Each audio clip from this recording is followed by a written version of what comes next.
All right, everyone, I'm Ryan Payne. For anybody who doesn't know, I'm going to go over some Christmas light stuff here real quick, and then we'll go ahead and everyone should have a piece of cord in front of you, 2 bulbs and 2 plugs, 1 male and 1 female. What we're going to do is I'll kind of walk you through at the end how to put them all together, and then we'll daisy chain all of ours and make them all light up. So Christmas lights, I find it's a good service for a few reasons. For a lot of you that live where we don't get a lot of snow in the winter, you're looking for work. Christmas lights kind of fills that gap where you don't have to lay people off. The way that I recommend you do it, and the companies do it a lot of ways, but the most profitable way is to rent the lights.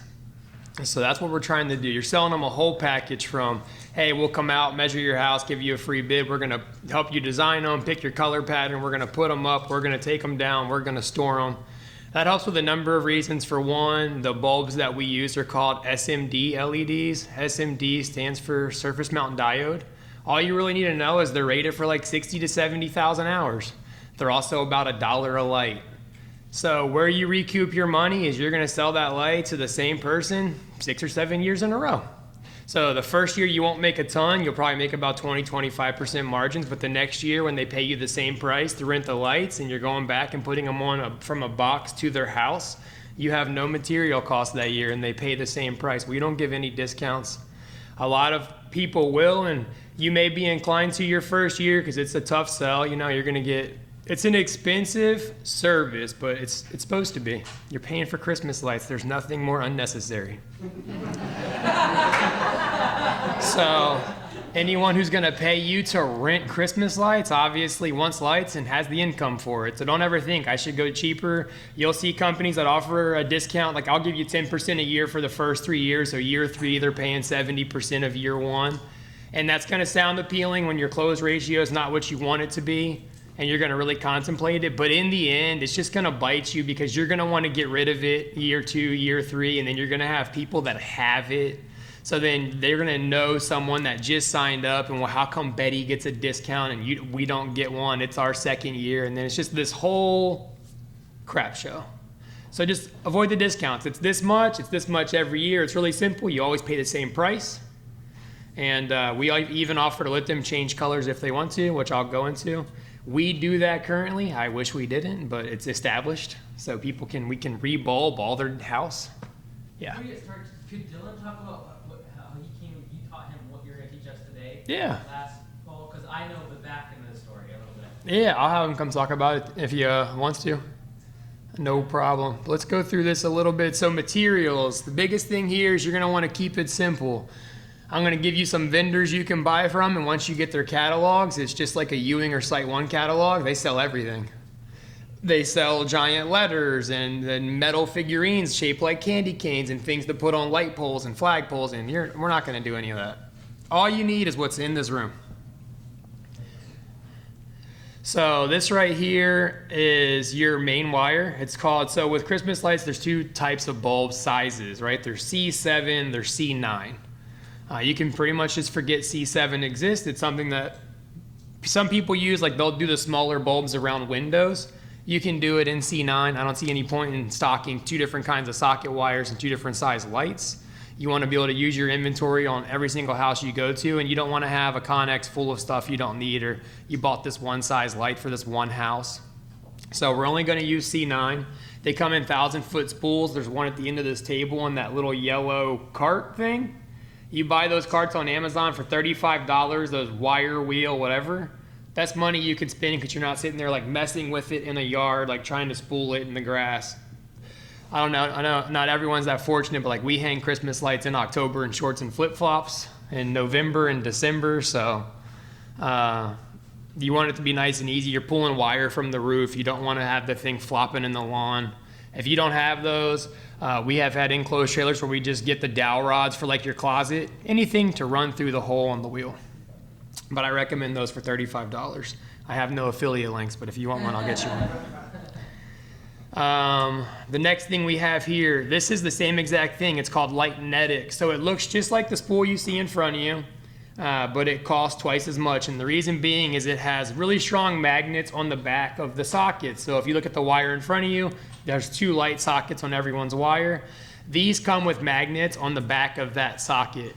So this is for anything, all commercial buildings that have the metal flashing on the top. Your shopping malls, Bass Pro Shops, Cabela's, anything like that. Whereas before, we used to have to go and like have a board with a marking every 15 inches that we would use as a template, and then we would like get a caulk gun with glue, and we would glue parapet clips every 15 inches on the whole roof that we could go and then slide our shingle tabs into.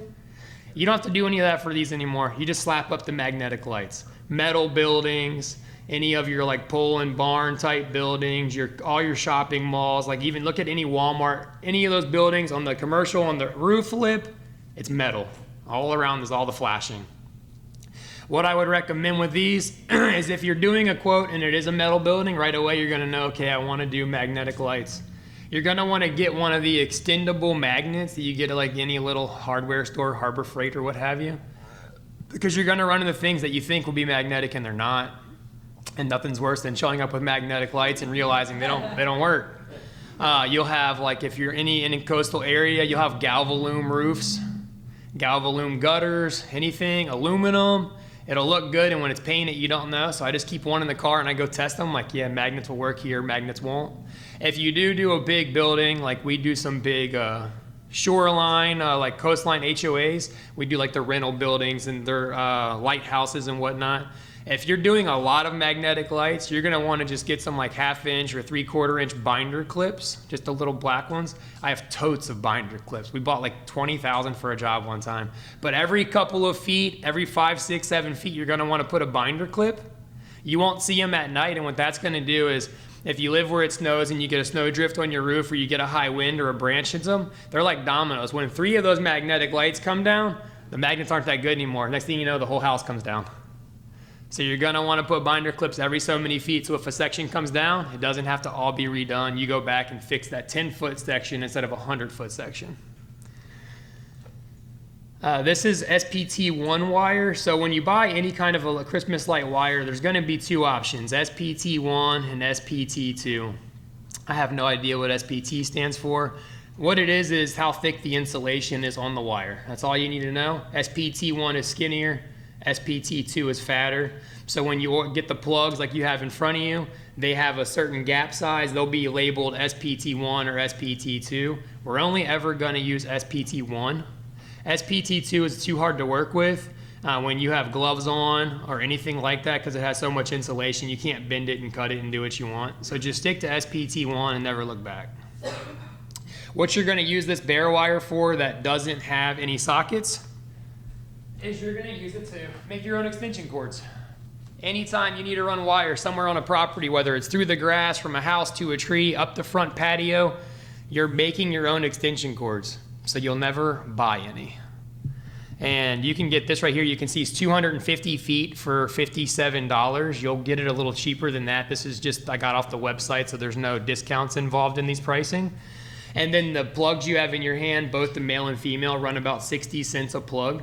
So you can imagine how many feet of extension cord you can make with a few plugs and 250 feet of wire.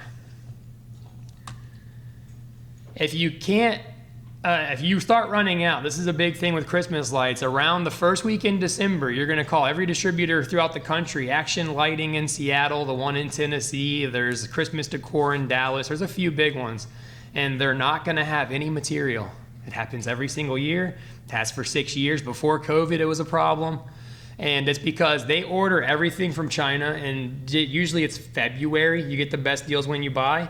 And these companies order all these containers, and then once it's out, it's out. They can't just go get more. They're like, hey, we're done for the season. Try calling this guy or this guy. But the whip line, which you see here on the floor to make your extension cords, it's the same thing at Lowe's or Home Depot as lamp wire. They call it lamp wire. They charge a lot more money for it. You can see here's 25 feet for $12, where we could get 250 feet for $58 from a Christmas light distributor. But it's the exact same product. On the label, it'll say SPT1 or SPT2. I just like to put this in here because for emergencies, you gotta have it to get the job done. You can run and grab this. It should be your last option. It's like 100 times more expensive.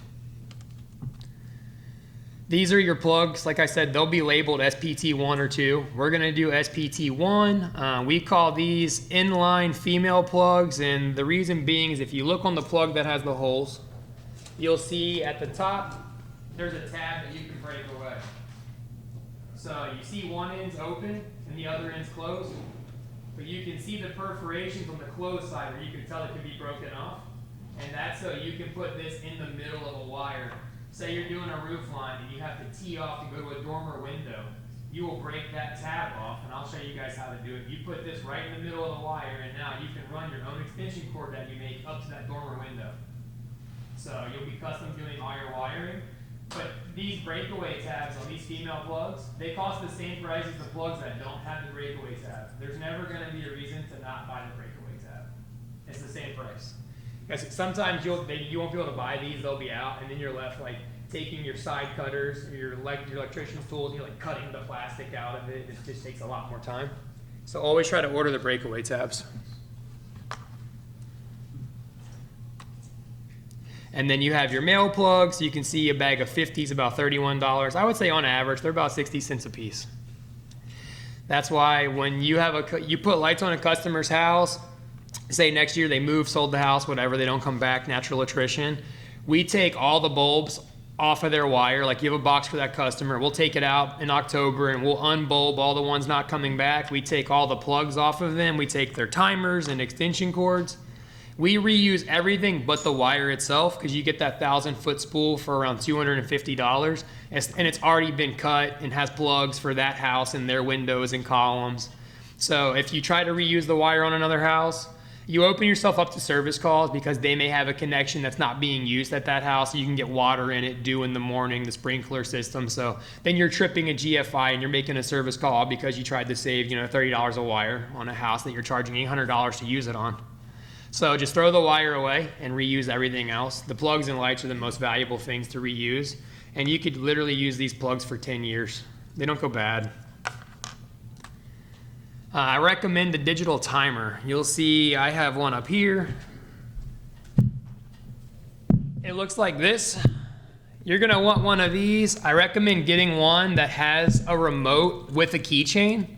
This is so you can put this on a lanyard, and this has a lot of things on it, 2 hours, 4 hours, 8 hours. You're never gonna use those when you're putting in the lights. All you want is on and off. And the reason you want that is so when you're up on a roof and you have to make a cut, because we run all the lights hot, so the power's gonna be on. And the reason you want to run the lights on is because when you're up on a roof, say you do the whole house and power's out, you bulb everything, you got it all good, you think you're great, you have your guys are taking your ladders down and you're loading your truck to go home, and you plug it in and you have 3 bulbs on the peak on the second floor that didn't quite get screwed in all the way, and now you're going back up on the roof to screw those in. You just find things like that happen. When you run the lights on, you'll really never get shocked, because if you ever have to make a cut, which you can add your plugs to your wire while it's on, you will not get shocked. I'll show you up here. The only time you can ever get shocked is if you take your lineman's pliers and you cut through the wire while it's plugged in, and it's not the end of the world. We've all done it. I mean, I've been like midnight on a house just trying to wrap it up, and I went to like separate the wire with my teeth, and it was plugged in and literally stuck it in my mouth. And I didn't die, so you'll get a little nip from it, but that's why I like to have this on a lanyard, so I can what I do is I run an extension cord from their house out to the front yard where I just like a remote, you have line of sight to my timer. And then I'll just use this on the roof and I'll cut it off. I'll cut my wire, do what I need, turn it back on. So I put all the bulbs in while the light's on, so I know when I'm done, I'm done. I did every light while it could turn on. You're not gonna plug it in and then have to suddenly find a problem that you don't know which connection it is, because you just wired the whole house. You put in 15 plugs. Which one's bad? I don't know. It's easy to find out when you do them as you go. A prime example is when you're wrapping Christmas trees or regular trees, crepe myrtles, whatever, ash, oaks, trees. You're wrapping them with mini lights. So you're wrapping them around. You may use 15, 20 strands of lights on one good sized tree. You plug it in and your lights don't come on. Half your lights come on and you don't know why. Where the problem is, what happened is you stapled through the wire somewhere on that tree, but you've just used 300 staples. Versus when you have the lights plugged in and you're wrapping the tree and you're stapling as you go, as soon as you staple, all your lights go out and you're like, I just stapled through the wire. Let me fix that now, instead of trying to find on this whole tree where I stapled through it when I'm trying to leave this job at 5 p.m. That's why you always want to run your lights plugged in. It makes it way easier to find problems as you come across them. Because you can spend just as long trying to troubleshoot why your lights aren't working as you can doing the entire house if you just have the lights on while you're doing it. Another big thing I recommend, and you'll see I have an example here. This is just like a regular outlet, but it has a GFI built into it. This is a must-have because you're doing these lights, your customer's probably not home most of the time. Their breaker's in their garage or their master shower or wherever. So you staple through a wire on a tree, you flip the GFI or the breaker in their house. Well, guess what? You're done because you don't know if your lights are going to work when you leave or not because they're not home and they're at work. And now you're going to come back that night. They're going to flip the breaker and you're going to hope it all works. But if not, you're getting back on a ladder. If you have one of these and you staple through a wire or something happens, it's going to trip this in the front yard and you can reset it right here. This is your GFI. You're not counting on the customers or their breaker because if they're a lot of houses you'll find don't even have a GFI outlet outside. An old house, so then your only option is to trip the breaker and the customer's not home. That's a real pain.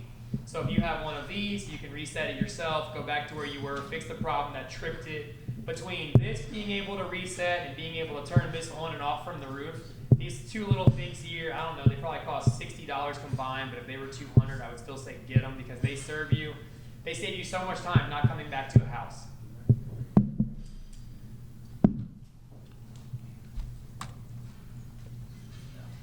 Okay, so one thing about this too, this is a digital timer. I forgot I put all the kind of timers in here. Digital timers are great for if you have to have more than one timer on a property. Say you're doing a pretty big house or an HOA or a park, and you're gonna be using a couple different outlets around the property for the front and backyard, side yard, what have you. If you're using a photocell timer, which just turns on and off as the sun comes up and down like your floodlights, and you put one on the front porch by the front door and you have one in the backyard, well, depending on the direction the house is facing, the front yard lights will come on before or after the backyard because they're not gonna get dark at the same time. Especially if you have it in the covered front patio, all your front yard lights will come on maybe 30, 40 minutes before your backyard lights. So if you're gonna be using more than one timer, I highly recommend the digital timer because then anyone on your staff can set the time on their cell phone and they're all gonna go on and off within 60 seconds of each other. I also recommend having your lights come on well before dark. If it gets dark where you live at 5 p.m., have your lights come on at 3:30. They take hardly any power because they're LEDs.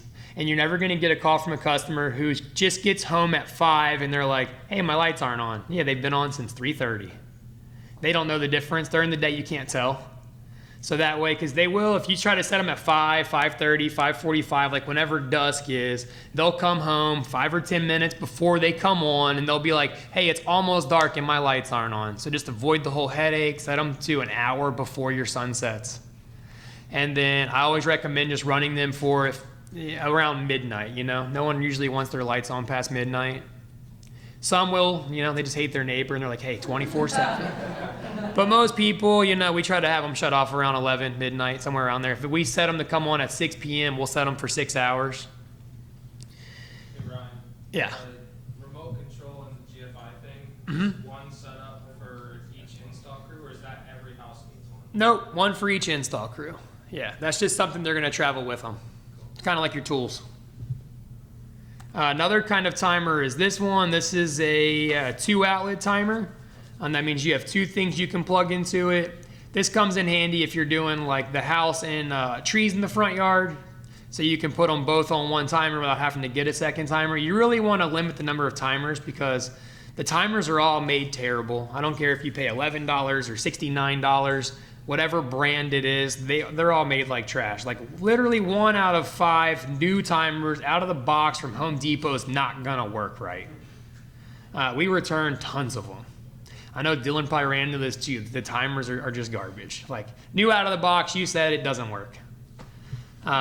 So you want to use as few as possible. This one, let me see here.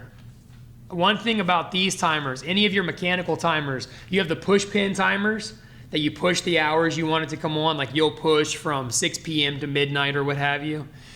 One of your main service calls over the phone is going to be people that have the outlet that you're using is linked to a light switch in their house, and they may know, a lot of times they have no idea. And so someone goes in the garage and hits that light switch, and so now the mechanical timer doesn't have power, so it just quits rotating. So they're going to call and say, hey, my lights didn't come on today. And you're going to go and realize, well, your timer's off. We haven't lost power. Like, have you lost power? No. And then you're going to be like, okay, you got to switch somewhere. So usually I'll ask them when we're doing the estimate or install, hey, do you know if this goes to a switch? I'll put tape over it, put don't turn off, because it is inevitably going to lead to a service call. Someone doesn't know what the switch does, and now your timer's off. So to avoid that, I recommend using any kind of mechanical timer as a last resort. The photocell timers are your bread and butter, because then when they turn the switch back on, the lights are going to work because it's dark outside. It's on a photocell. It just kind of solves itself. They're like, oh, they won't even know it has a timer. They think they can still use the switch. And if a customer tells you, like, hey, I don't need a timer, I'll just use the switch, 100% of the time, that has never worked out for me. Always put a timer. Because they will tell you, I'll just turn them on and off. And then, a week later, oh, can you just put the timer thing? I keep forgetting to turn them on.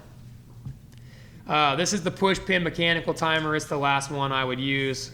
Like I said, you lose your current time anytime power is lost. And believe it or not, it's like very difficult to talk older people into how to program these over the phone. Like, you just got to turn the dial until the arrow points to the time, and they're like, well, I see 2 11s. And you're like, the black side's night, the white side's day, and like, now you just drive there. You'll get a lot of people that their GFCI outlet tripped because maybe their sprinklers ran and it got water on the lights on the tree, and so you just know they have to go press the button on the outlet. You're going to be amazed how many people don't know how they work. Okay, with our bulbs, like I said, we use SMD LEDs. C9 is the size. Memleon's the brand. I recommend Memleon. They're pretty much the best. They have the lowest failure rate. They're a little more expensive, but the biggest thing is you're going to pick a brand and stick to it. So Ewing sells Pro Christmas. Almost all your online distributors that you call on the phone, they'll sell Memleon. There's like Pro Christmas, Memleon, and 2 other ones. The reason you're going to want to stick to one brand is they all have different variations of orange and yellow and green and even whites. Warm white for this company looks different than warm white from that company. Soft white, sun warm white. There's so many whites. So you end up with 15,000 in inventory from this supplier, and then you can't get it. So then this year you go buy everything from Ewing, and then you're taking lights off of old houses and you're throwing all the white lights in a box, and then your guys go do a house, and then they realize, like, hey, every 5th white light's different because you used a different brand one time in 2018. So I recommend Memleon. Just stick to it. Or if you have a local Ewing or Horizon or Site One that you know I'm always going to come here, that's how I want to do it, just always buy that brand. Stick to it. I recommend Sun Warm White over Warm White. So when you order whites, there's going to be a ton of options. There's like 10 whites. There's Sun Warm, there's regular warm, there's cool. All you need are Sun Warm White and Cool White. Sun Warm White has the orangish color. It almost looks like our shirts. And it's going to be a big seller with anyone probably around 50 plus because it looks a lot like incandescent lights.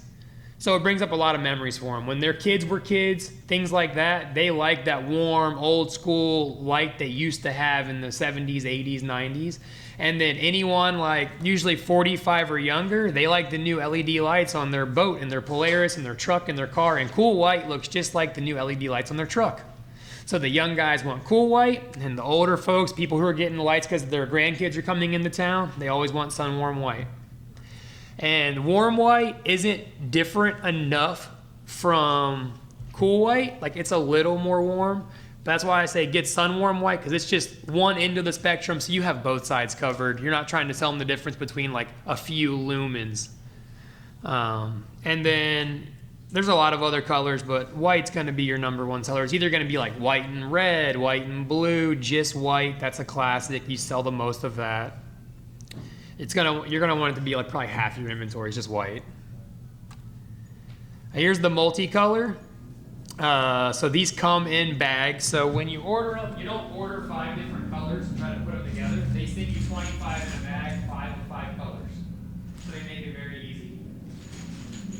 The biggest thing with multicolor that you're gonna run into is you have to teach your guys a pattern, right? It's very important. You do a house, if you do orange, blue, green, red, yellow, and you got 2 or 3 people doing that house, everybody has to do orange, blue, green, red, yellow, because from the street, it's going to follow a line. So if one guy just starts going off and doing his own thing, maybe he doesn't put 2 blues next to each other. They have the common sense to split them up, but you'll get 3 guys doing their own patterns. So we always do orange, blue, green, yellow, red. We do that because it's OBGYR. It's like OBGYN. It's very easy to remember. The guys don't forget. You tell any 20-year-old boy, like, hey, OBGYN, they got it. So yeah, whatever pattern's easy for your guys to remember, just stick to it. Just train them on it. That's how they always do it. It'll get a little tricky, like if you're jumping from the front to like a dormer window, you might want to see, okay, I had a red here and the dormer ends up, so I'm not going to do a red on the dormer. You just use common sense. You don't want from the street there to be like a bunch of colors in the same row. Like you don't want all the reds to be in the same row. You want it to look multicolor. And because you didn't want 2 colors next to each other, right? yeah, when people want multicolor, it's because they want the variety, you know? But 2 are close, or I forget what you said once. Yeah, you don't want to put orange and yellow next to each other because they're very similar. So we put them as far apart as possible. And just make sure you don't double up on any. Have your guys pick a color pattern and stick to it. Red, you'll do some red and green. We call it the Christmas combo. You'll get that. And then red and white's extremely popular, whether it's red and cool white or red and warm white. Red and cool white to me looks more like a candy cane, but people like the red and warm white too because it's just classic. You'll also get a few people that do all red, you know, but it always looks like that little red house, you know. We've done a few all red houses, and I'm always like, sketchy choice. Yeah, you know. Green, you're mostly going to use with red. We do a lot of green and blue, but our local college is green and blue. So I don't think it'd be common anywhere else, but you can get bulbs in a lot of colors also. So definitely buy into your local schools, universities, colors, sports teams, AAA, AA, whatever you have. Because you can get these in orange, pink, yellow, purple, you name it, it's possible. Blue you're going to do a lot of. We do a lot of blue and white, especially like when Frozen was popular. Everybody wanted blue and white for their kids. We called it the Frozen theme. It's probably our number 2 seller to red and white. And then we do a lot of blue and green. Besides that, blue's rare. I've only ever done one house in all blue, like blue only. Sun warm white's a big seller. You're going to stock a lot of these. It's just your most traditional. And then cool whites, you're going to be your number 2 popular seller. Depending on your demographic, cool white could easily be number 1 as well. If you have a younger demographic, 30s, 40s, you'll probably sell a lot of cool white. What I recommend too is, like, we're going to make a sample. Have one of those in your estimator car that you have all your bulbs on. And so when you go to their house, you plug it in their front porch and you can show them, like, hey, here's what cool white and blue look like together. And you just put your whites on one side and your colors on the other, so you can say, hey, here's warm white and red, here's cool white and red, here's red and blue. And you can just show them the actual lights. You just plug them in person. People are always amazed at how bright they are.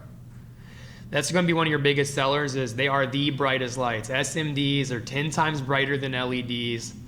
Like, if it's like the Griswold, it's like, that's going to be a big thing for you to sell them. Like, your neighbors are not going to be able to compete. These are the brightest lights money can buy. Period. Hands down. Like, I have pictures where we used to do LED. So I have a house that we did in LED, and then the next year we did it in SMD, and I have them side by side, and I show customers, like, here's what your neighbor's going to get at Home Depot in LED, and this is what your house is going to look like. Because it's 10 times brighter. Because they've all been sold at LED is so efficient, like, what's the comparative electricity usage between that? I tell most customers they probably won't notice a difference in their bill with anything less than 300 feet of light. It's negligible. And with SMDs, I want to say it's about 35 to 40% less energy use than LEDs, but they're still not noticeable, right? Even the LEDs. And the nice thing about SMDs is you guys are all lucky you never did lights during the incandescent days, where you could, like, literally only have, 53 lights before you tripped the 20 amp breaker. They drew so much power. With SMDs, I would be highly skeptical if any of you tripped a breaker. I want to say it's somewhere around 680 lights on one plug. We have never done it, and we don't count lights. We've never been like, oh, you're at, 640, we got to do a new line. Like, we just wire as we go, and if we trip the breaker, we would notice, right, because they're on. It's never come up. Even on houses, we've done 30,000 in lights in just their backyard using 7 plugs. We've never had it happen. I mean, whole fence lines drape with lights, like 3 different rows. It's never happened. So I don't know the exact math, like amps and watts, and you can have this many. It's just never come up. It probably won't for you either. Warm white and cool white mini lights are going to be your largest 2 sellers. These lights are not replaceable, so you can't pop the bulb out or anything like that. If the strand goes bad or you do a service call, you just throw it away. It sounds kind of counterintuitive, and you would think, like, why not get the one that I can replace the bulb? For one, these are $14 on here. I would say realistically, you're probably going to pay $11 to $13 once you get an account with somebody. We sell these for $45 a piece. And the good thing about them not being serviceable is they're all one plastic mold. So you're not getting the irrigation water in them. You can't take it apart, so there's no room for water to get in. They lead to a lot less service calls than the ones you can repair. They come, they're going to be a light every 4 inches. There's 70 lights in a strand. Each strand's 21 feet long. They're called wide angle conical. That just has to do with the top of the light. But all you need to know is when you order them, you're going to ask for, hey, can I get a 4-inch wide angle conical, or they'll call them whack. I need 4-inch whack lights, 70 lights per strand, and they'll know exactly what you want. One good tip with these bulb lights. Let me open this one.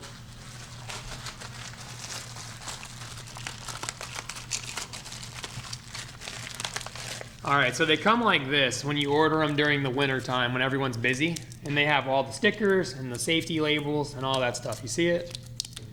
What you're gonna do before you go out in the field is you're gonna take this and you're gonna just unwind it. And I'll do it here just so you guys kind of see how it works. Because this is not useful when you're out installing. So I always just say to throw it all out, and then you're gonna start with the plug side. And you put that in your hand and you start wrapping it up, and what you're going to want to do is make a ball out of it. And the reason you're going to want to make a ball is you can throw a bunch of these balls in a tote. So that's one reason. We always tell our guys to ball them up. It makes it easier to work with, and I'll show you how here in a second. All right, say you're wrapping a crepe myrtle tree or a pine tree or whatever it is you're doing. It's much easier to take this and hand it to yourself when you're wrapping the tree versus when it's the spaghetti, because you can't. You go around it and you got to drop it and then it's tangled. So we have all of our guys, we'll have guys in the shop when Christmas light season's about to kick off, we'll take hundreds of these minis and we just unwrap them. We take all the stickers off, we cut them all off because you're going to be able to see them at night when the lights kick on. Customers do call and complain about them. They call and complain about a lot of things. So take your stickers off, save yourself the trouble, have them all pre-balled up. Now a good tip is when you call and put in your order, I'm going to have a recommended first order for anyone interested. If you order this time of year, they will take all the stickers off and ball them for you at no additional charge. So order in the summer, tell them, hey, I want them already pre-balled, and they'll have their workers take them out of the bags and ball them up and mail them to you in a box. Same price? Same price. Yep. So that's good. And then I'll give you guys an example on how bright these mini lights are. These are the lights we use for trees and shrubs, columns, pillars, concrete pillars, decks, piers, bulkheads, anything you're not putting big lights on. So It's only white, not color. you can get them. This one's only white. You can get them in multicolor too. I don't know why people like color, I don't know, but to each their own. Yeah.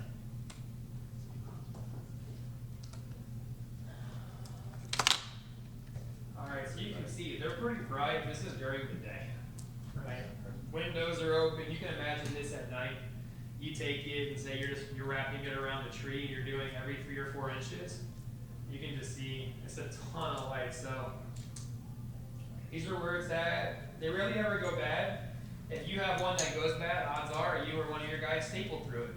They hardly ever come bad out of the bags.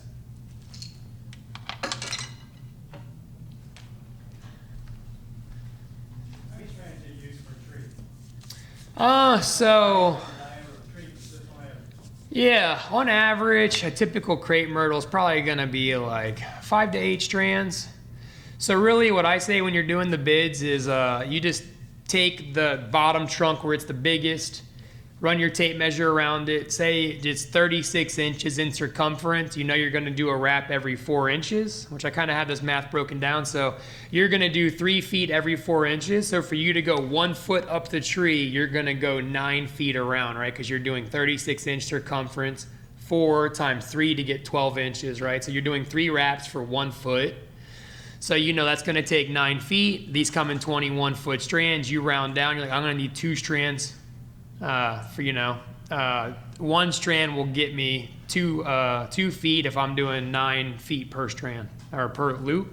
So you know, okay, 1 strand's gonna get me 2 feet up the tree. The tree ballpark is 10 feet tall or 20 feet tall. Tree, what you're gonna learn is they get very expensive. Trees get expensive. As soon as someone starts telling you, yeah, I wanna get all the trees in my yard done, I would automatically pre-qualify. I'm like, hey, are you prepared, to pay anywhere from $300 to $600 a tree? If they're not, save your time because measuring trees takes the most time. And you can almost always get more bang for your buck on the house. People will call us for trees and I just know right away that they're not gonna spend that kind of money on it when you pull up. I know, let me just tell them how expensive a tree is and then I'll move them to doing their house instead because for the price of 2 trees, I could do their whole gutter line in the front or their front sidewalk or something. But also a way to get around how expensive trees are is instead of wrapping the trees, like all the branches, you can go up and dangle the lights from the trees down. And then hey, if I'm gonna put 15 strands that dangle down, it's 15 times $45. What I would do for mini lights is kind of like, we do our base pay is 1/4 of our labor rate. When you sell mini lights, I would just sell mini lights for at least 3 times what you pay. If you pay 15, charge at least 45. If in 2 years they cost 20, charge 60. The thing with mini lights is it takes as long to put them up as it takes to take them down. So with lights on a house, you can get a painter's pole and hook them and rip the whole thing off the house and you can uninstall lights on a house in 5 minutes. Literally, I think if you go on my Instagram, I have a video of me of ripping lights off a 2-story house with a pole in 7 minutes. The whole house is down and boxed. But when you're wrapping their trees and they're stapled, you have to unwrap their trees and pull the staples. So that's why we charge so much for mini lights because if you spend a day wrapping trees when you're installing, you're gonna spend the day in January when you're taking them down. It's not gonna be a quick drive-by, grab the lights. No, it's gonna be send a crew and ball up. I mean, we did a property, we put like 400 strands of lights on palm trees. Well, it takes just as long to take them down. And that's, it'll save you a lot of trouble if you just remember that when you're doing your bids. Because you're going to want to go lower on the trees just to get them. Because you're like, 400 for a tree is a lot. I could probably do it for $250, and I'm only going to spend $125. And it's all fun and games until you're paying the guys to take them down in January, and you're not getting any checks because we charge up front. So you already got all the money, and now you're just paying the guys to pick them up, and the mini lights you discounted are not so fun anymore. So cool white and pure white are the same. So some companies call them cool white, some call them pure white. Some companies have both at the same store, but they're the same color.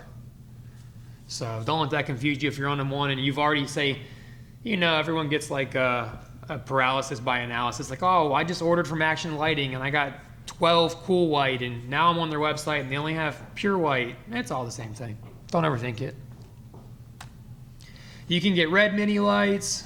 They're pretty rare. I don't stock them. If someone wants red, I order them. Because they're so rare, they're never going to be sold out. No one's ever like, I want to do all my trees in red mini lights or my shrubs or bushes. Same thing with like green or blue. We only use green on palm fronds, which for us is like the bead that runs down the middle of the frond. We'll zip tie them to them so that you can see them at night. I don't know where else you would use green. But here's all the colors you can get, right? You can see teal, purple, yellow, blue, orange. I always buy the green cord. Like you can see all the cord I have here is green. There's companies that do all white. You can get it in brown. I just say just pick a color and stick to it. I personally don't use white because during the day it's very evident when there's white wire all over a black shingle roof or a metal roof. At night, our lights are so bright that you will see all the white wire. It's like, hey, look, the light's just reflecting off all the white wire on their house. So that's why I stick to dark green or brown. You can't see it at night. It's not as visible during the day when it's running along your shingles either. Okay, these are retrofit LED floodlights. These are great, and I'll show you an example here. For people that want to light up their trees and you already know, or they told you like, hey, we just can't afford a $400 tree. You can get these. They come in 2 packs on Amazon. I have links to this slideshow too. And they come with the stake right here. And they hold a floodlight. So.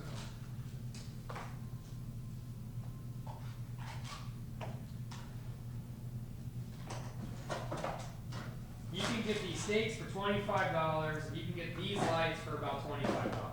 We just stopped green and red. So really on these, you're all in, your cost is probably around, I don't know, 50 bucks. And then we do these for $100 a tree. So you're making $50 to put the stake in the ground.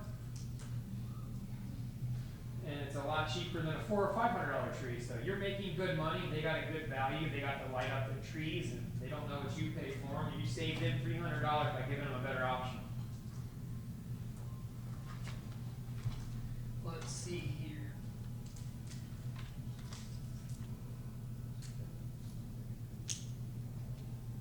Hopefully it lights up. Something went wrong. So you have these, and like I said, they come with these stakes. The stakes just mount on here. I'm not going to mess with it. You can tilt them and angle them. So you imagine you have this and it's shining up on the crepe myrtle in their house. You have reds and green ones. You're doing all the trees in their front yard. Say they have 10 trees, and instead of them paying, you know, $350 per tree for 10 strands of mini lights per tree, that'd be $350 typically is what we charge, about 35 bucks. Probably 45 this year because they're getting more expensive. You could do all 10 trees for $1,000 with these. You made $500 in profit off of it. Your guys had to just go put the stakes in the ground, put the bulb in. What's nice with these too is they're easy to resell. That customer, as they come back next year, you just take all of these and throw them in one box, take all your floodlights, throw them in another, and then next year you sell that same light to someone else for $100 for their tree. That's where the money is. It's reusing all your materials.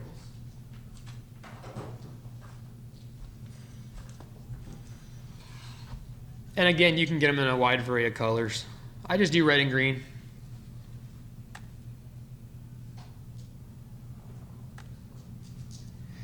Okay, these are extra sockets.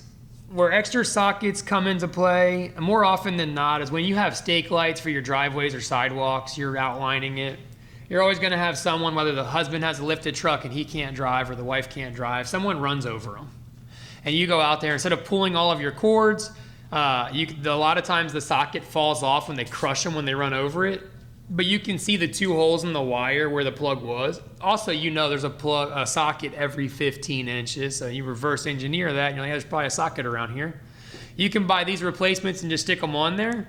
And I'll show you a certain tool that I like in particular for this. Because they're flat.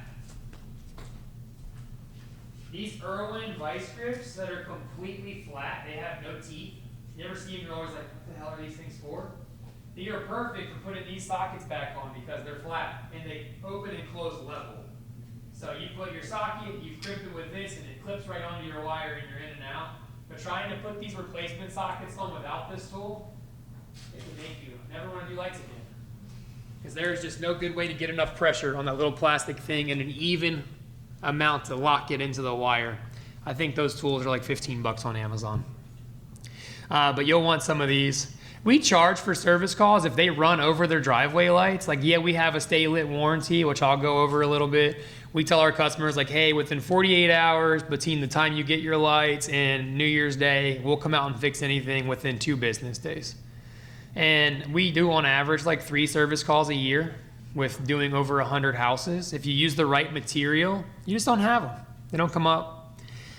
Your number 1 service call is going to be people that turn their light switch off and you can walk them through their timer on their phone or their GFI, or you just have one of your mowing crews like swing by the next time they're in that area because, like, you know, you mow plus or minus a day. If you tell them 2 business days, odds are you're going to have a truck in that area within 2 days to go and press their button. But we charge for these. You can come up with an amount you want. Personally, I charge them $25 a light. If they run over 8 lights and I have to go put replacement sockets, I charge $200. And usually they're not mad. They know they ran them over. It's pretty obvious.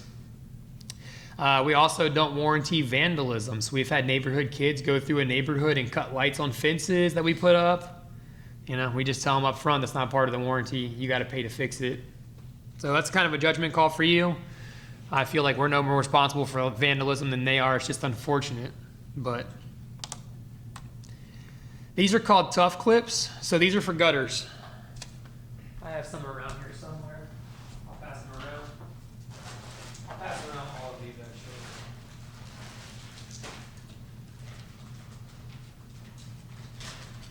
Let me just get a couple. You guys can take one.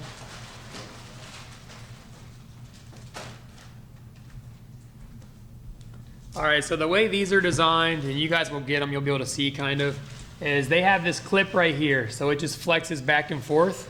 And what this does is it catches the square lip of a gutter, right? You've cleaned gutters or been around gutters. So imagine this in my hand's the gutter, this pops in and it catches that lip. So then it can't go anywhere.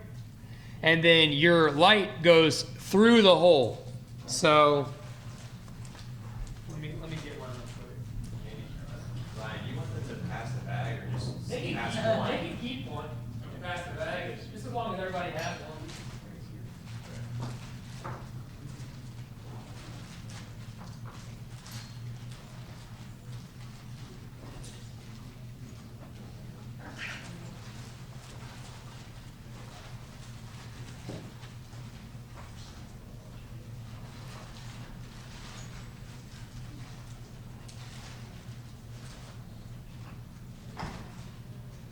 Can I ask a quick question? Yeah. So I don't think you probably have this issue in Florida, but have you ever heard of anyone having like a ice storm and Yeah. problems with the ice? There's a lot of companies that do Christmas lights where it snows and ice storms in Michigan and New York. And, it's not a big problem. All the clips we're going to use will hold up. They'll stay on there because they're mechanically connected to the gutters or they're under the shingles. And usually those climates are where you can make the most money doing lights. So like I get by with $6 a foot. I have a buddy that does them in New York and he charges 11 or 12, and because the weather's worse, so people are willing to pay more to not put their lights up. He makes a killing. I get jealous of his numbers. But yeah, it's definitely very viable. The worse the weather, the better your profit margin. Are you trying to raising your rates and then seeing the fluctuations there?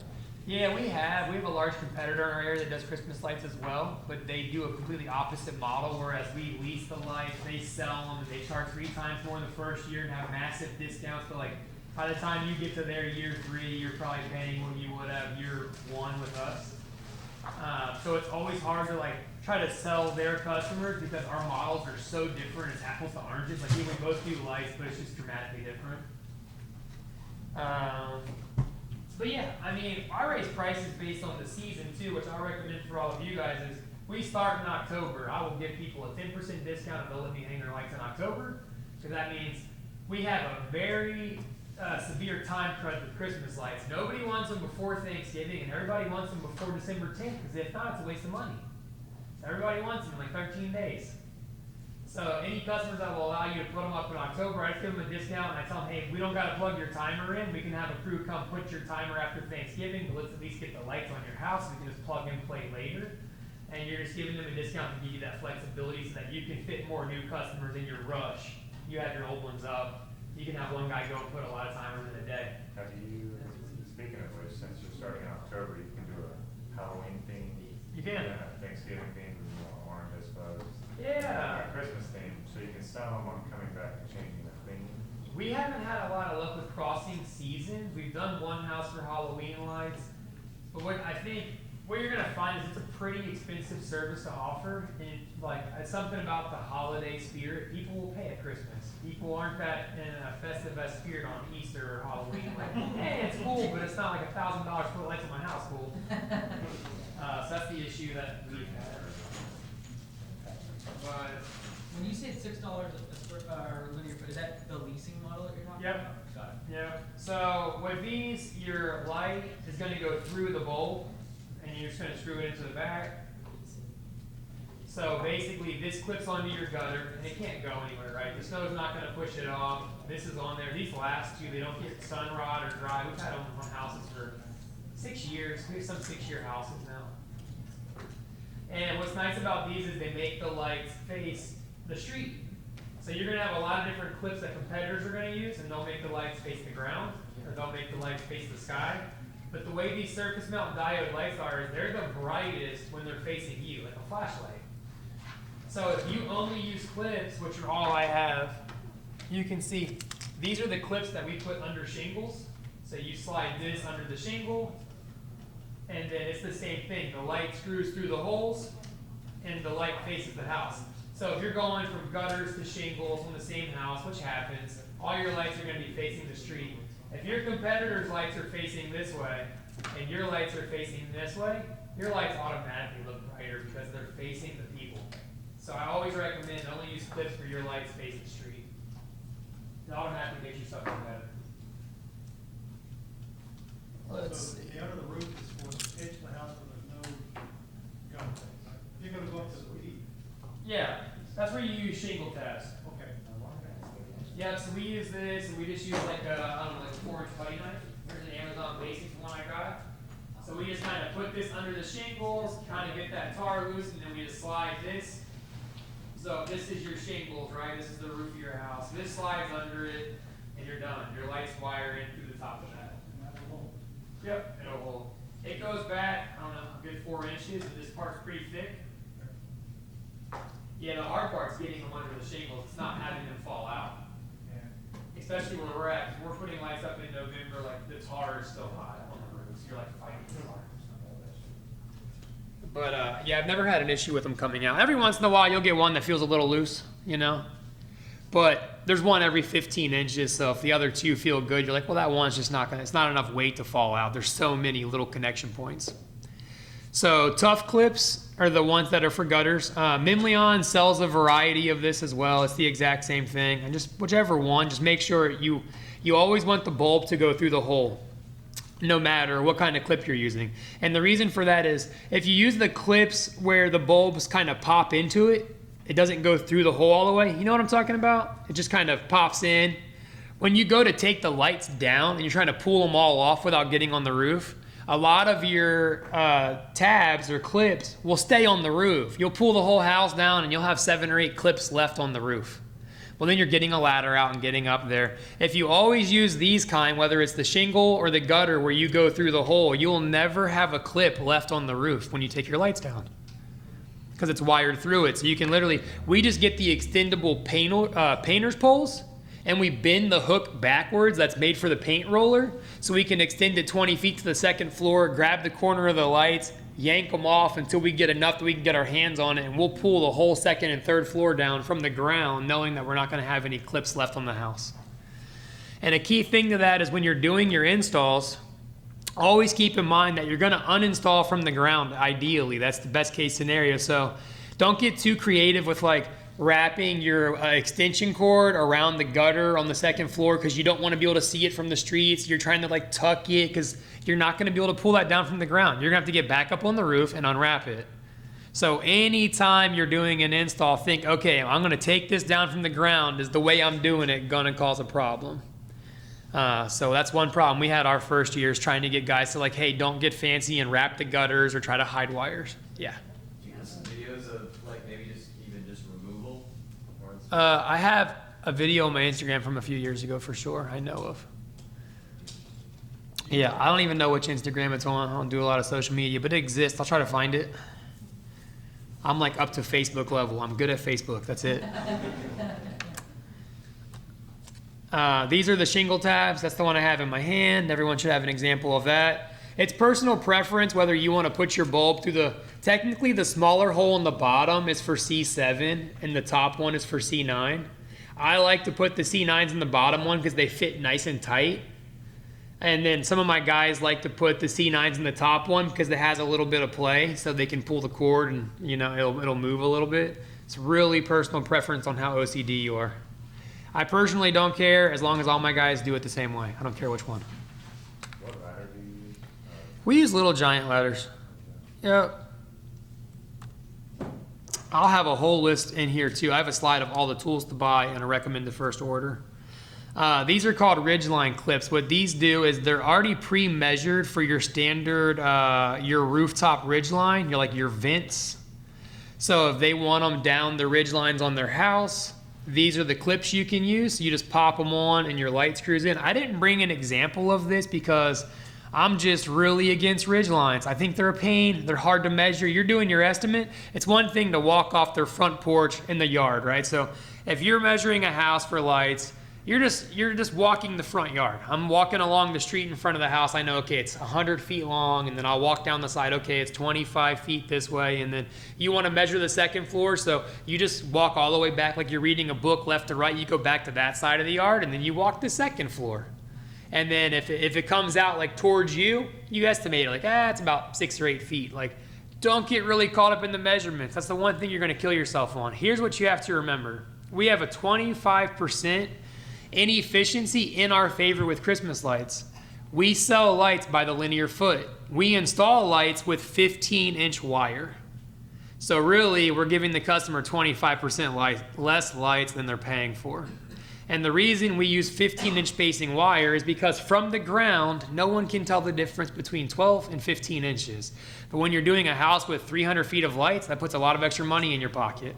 So when you're measuring, you don't have to be exact on your linear footage, because say it's 125 feet and you charged them 100, well, you're already putting 25% less material because you're putting a light every 15 inches instead of every 12. They're paying for every 12, you're giving them every 15, so you have room. You could be 25% off, and you're still going to use less lights than the customer paid for. Same thing with like your steep pitches. I'm not technical about it. I look at it and I'm like, all right, I'm about 6 feet tall. That looks like 3 of me. So, it's about 36-inch peak. Don't overthink it. These right here are universal light stakes. I don't know if they sent me any of these or not.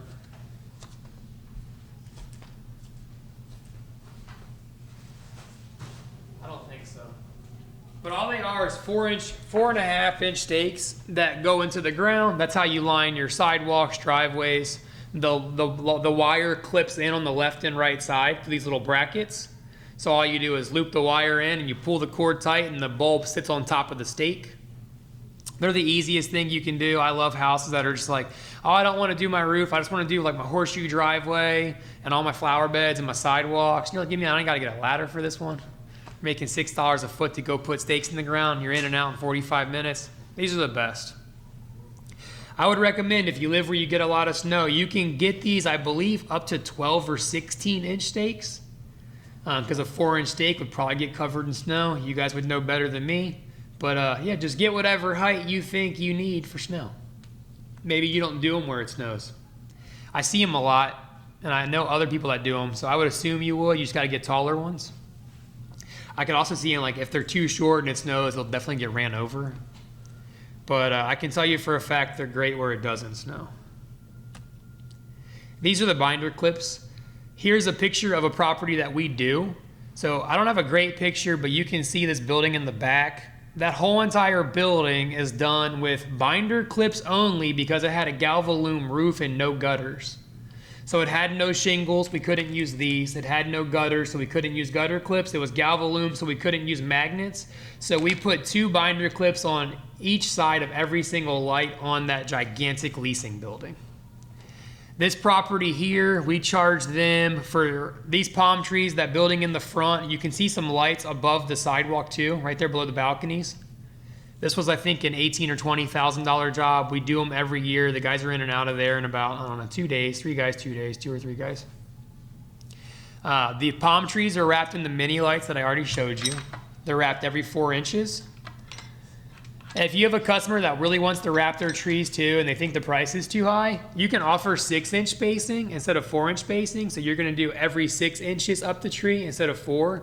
That's going to use 33% less lights, so it saves them a lot of money. It just doesn't look as good. It doesn't look bad. It's not as bright, but I wouldn't offer anything more than 6 inches because you start to look terrible. You're going to leave and be like, I'm not going to take an after picture of that one for my Facebook. But the customer thinks like, just do them every 12 inches, and you just have one cord every foot, and you're like, yeah, it looks like a third grader came and did this. But yeah, binder clips. We got this job at such a high price because every other company said they had no way to put lights on those buildings. And it was as simple as binder clips. Things to avoid year 1 and 2. I forget what I put in here, so. Commercial grade conical minis. These are expensive. They're double the price of the ones that you can repair, like I said. But the ones that you can repair and have fuses and you can do all the nifty things to them, they just break. They're repairable because they break. Okay, these are called commercial grade connectors. So if you look, you'll see all kinds of stars and Y's and T's. It looks like you're in a PVC section of a hardware store.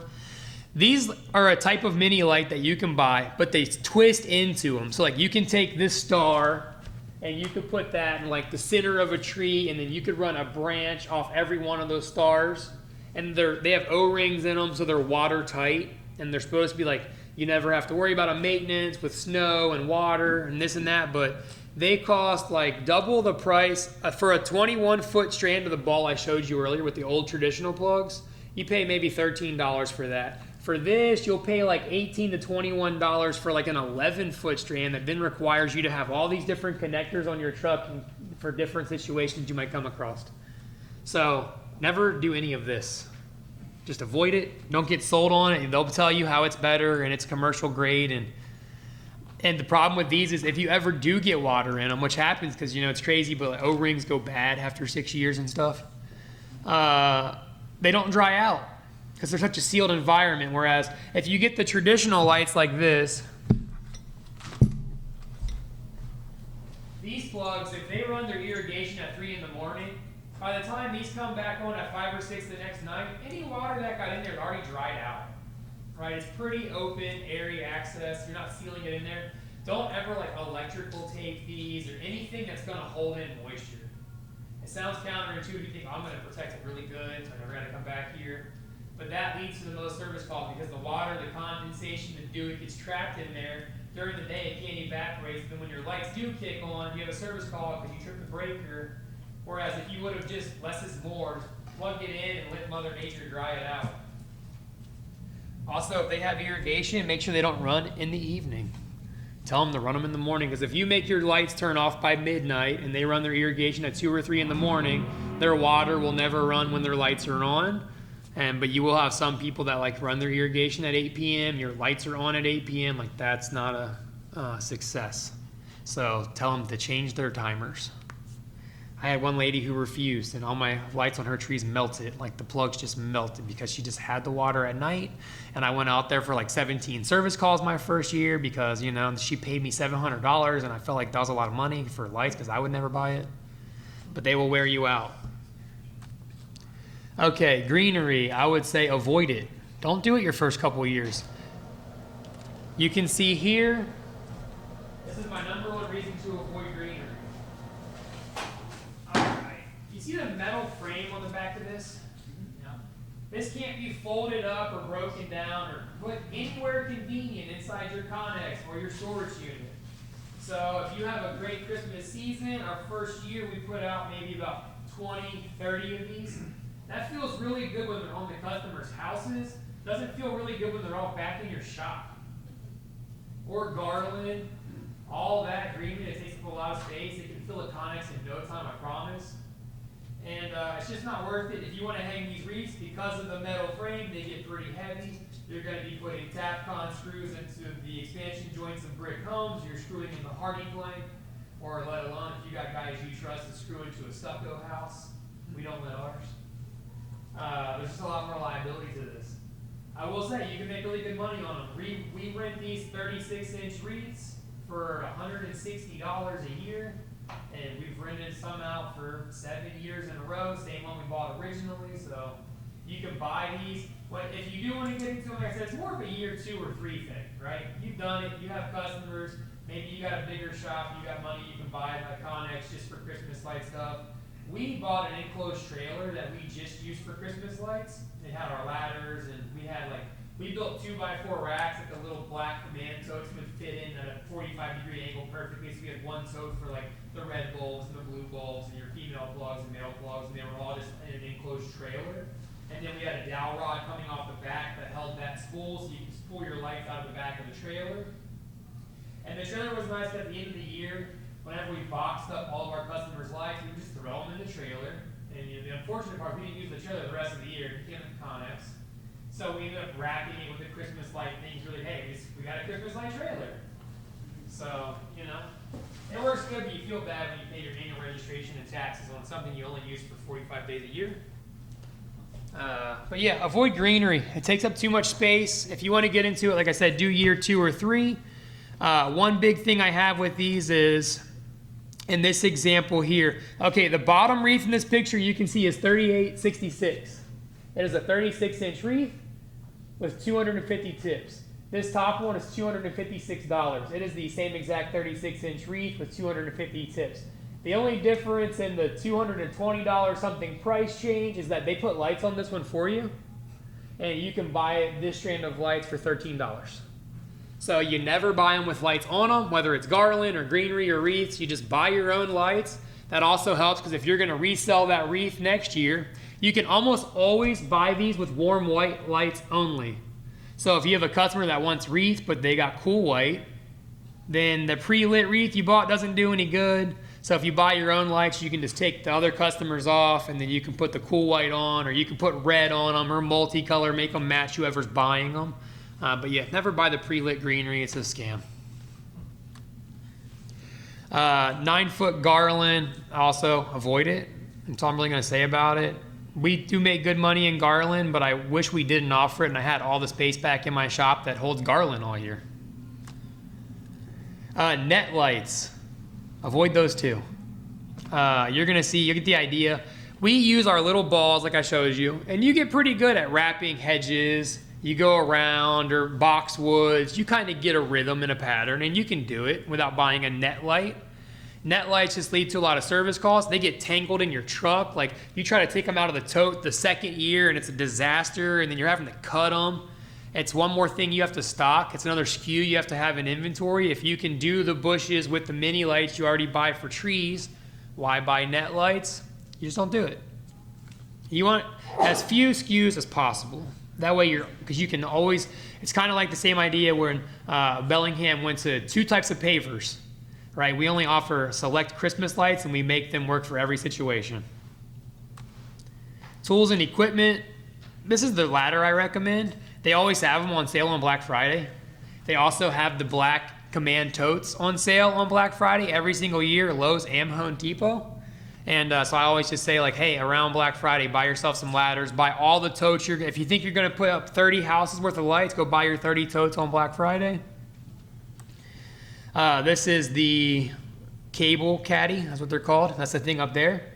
It's $48.99. I don't know, inflation and COVID and stuff. I swear I think I paid $35 in 2018.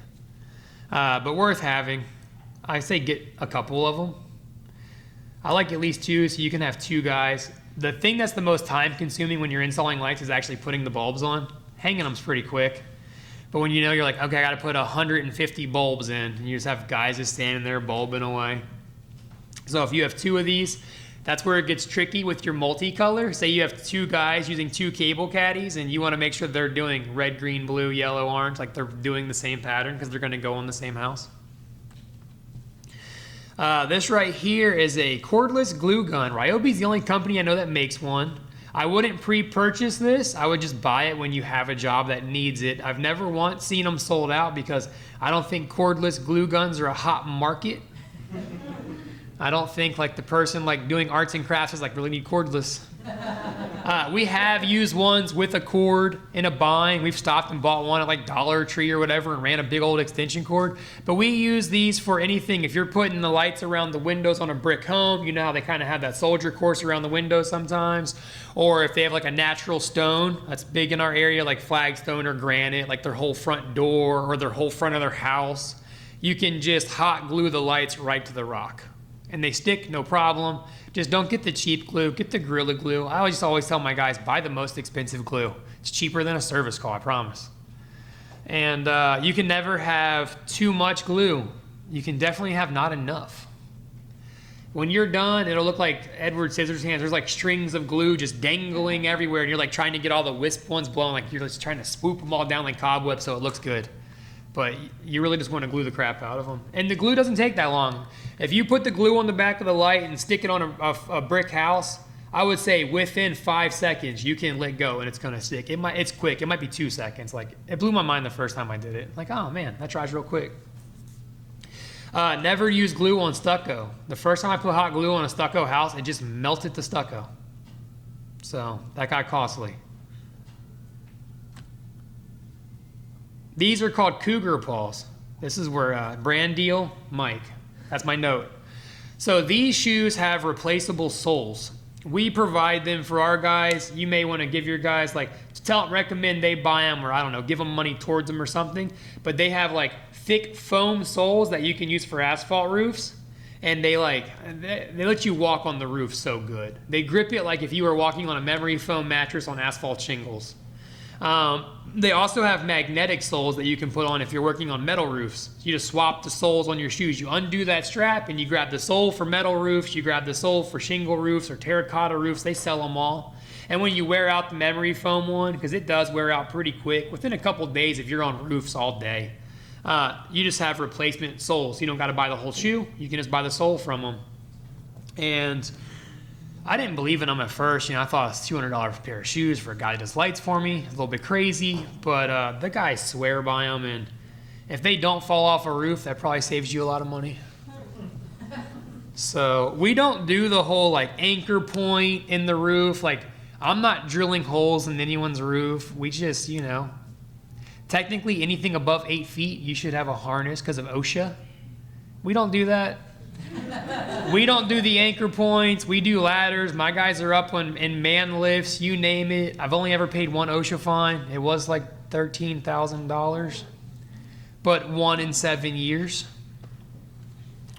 But the cougar paws make a big difference. This right here is, okay, dowel rods. What I like are the 1-inch dowel rods or 3/4-inch dowel rods. And then these little kind of T handles for like your drawers and cabinets. And what we do is we cut them into 4 and 6-inch lengths, and then we put the little T handle on them. So when your guys are wrapping trees, what they're going to try to do, every guy does this, your crew members are going to say, okay guys, what we're doing on this, we're doing 4 inches is 4 fingers, okay? We're going to do 4 fingers and then put this and then do 4 fingers. Well, you're going to have that one guy that has like bear paws. And his 4 inches or 7 inches, his 4 fingers. And then you're going to have your little guy who's 4'11", and his 4 fingers is 3 inches. And they're doing 2 trees that are across the sidewalk from each other. When you stand back, you're like, well, 6'11" Joe did this one. You can see his gaps are like this, and then Jose's are like this. So we give them these. They have a 4 and a 6-inch. So if it says 4-inch spacing, they check with their dowel rod. Do a wrap, check, do a wrap, check. You can literally, however you want, just give them some kind of measuring guide. It could be a piece of binder board or a weed fabric staple you cut to 4 inches. Just don't let them use their hands, because when you're doing a bunch of trees in front of a plant or a factory, it's noticeable if 2 or 3 guys did 20 or 30 different trees and they're just using their fingers as their guide. Here's the little telescope magnet thing I use to check gutters. I know where we're at because we're on the Gulf Coast. There's a lot of aluminum and galvalumen. Everything's metal and nothing's magnetic. It's a bummer. These are the flat pliers that I do for the replacement sockets. And I have a link for this. I'll post it in the Facebook group, the whole presentation. This is the GFI outlet that I recommend, so you don't trip their breakers and have to wait for them to come home and open doors. Any linesman pliers, I like these ones because they were $8.99. I think they were the cheapest ones I saw on there. These are called pitch hoppers. What these do is, if you notice, they have 2 different angles. So this side steeper than that side. And what that's for is they're all slightly different. So depending on your pitch, it may be a 6-1 or a 12-1 pitch, like how steep it is. You just flip your pitch hopper and it gives you a flat stand to stand on. So if you're on a 12-1 pitch and you use the steep side, you can see him, he has a level working area. So our guys throw these around the roof and they'll have a couple sets in a truck, and that's how they climb up and down. Like if they're doing a steep front pitch, they'll have these all along the front edge so they can like put their knee on them, lean over, clip the gutter clip, put the next one up, go up, put two more, put the next one up, and that's how we go up and down the houses. Between these and those cougar paw shoes, the guys just run around the roofs. Take one of these. This is just your typical receptacle tester. I use this because a lot of times you're going to ask the customer, hey, do you have any a place to plug in lights on your front porch? And they're going to be like, oh, yeah, I do. And you see an outlet and the lid's broken off of it. There's like cobwebs and stuff. And I test them when I'm there, so I don't have my crew that have already paid to load lights go there and be like, oh, hey, that outlet doesn't work. So I just take a tester and I test them when I do the estimate. Or it's a good way, too, to find out if that outlet is on a switch. If you're there doing the estimate and you plug it in and it doesn't work, they're like, oh yeah, there's a switch inside. Then you know right away, like put a note on the account. I'm totally against light switches for electrical, for Christmas lights. They shouldn't exist.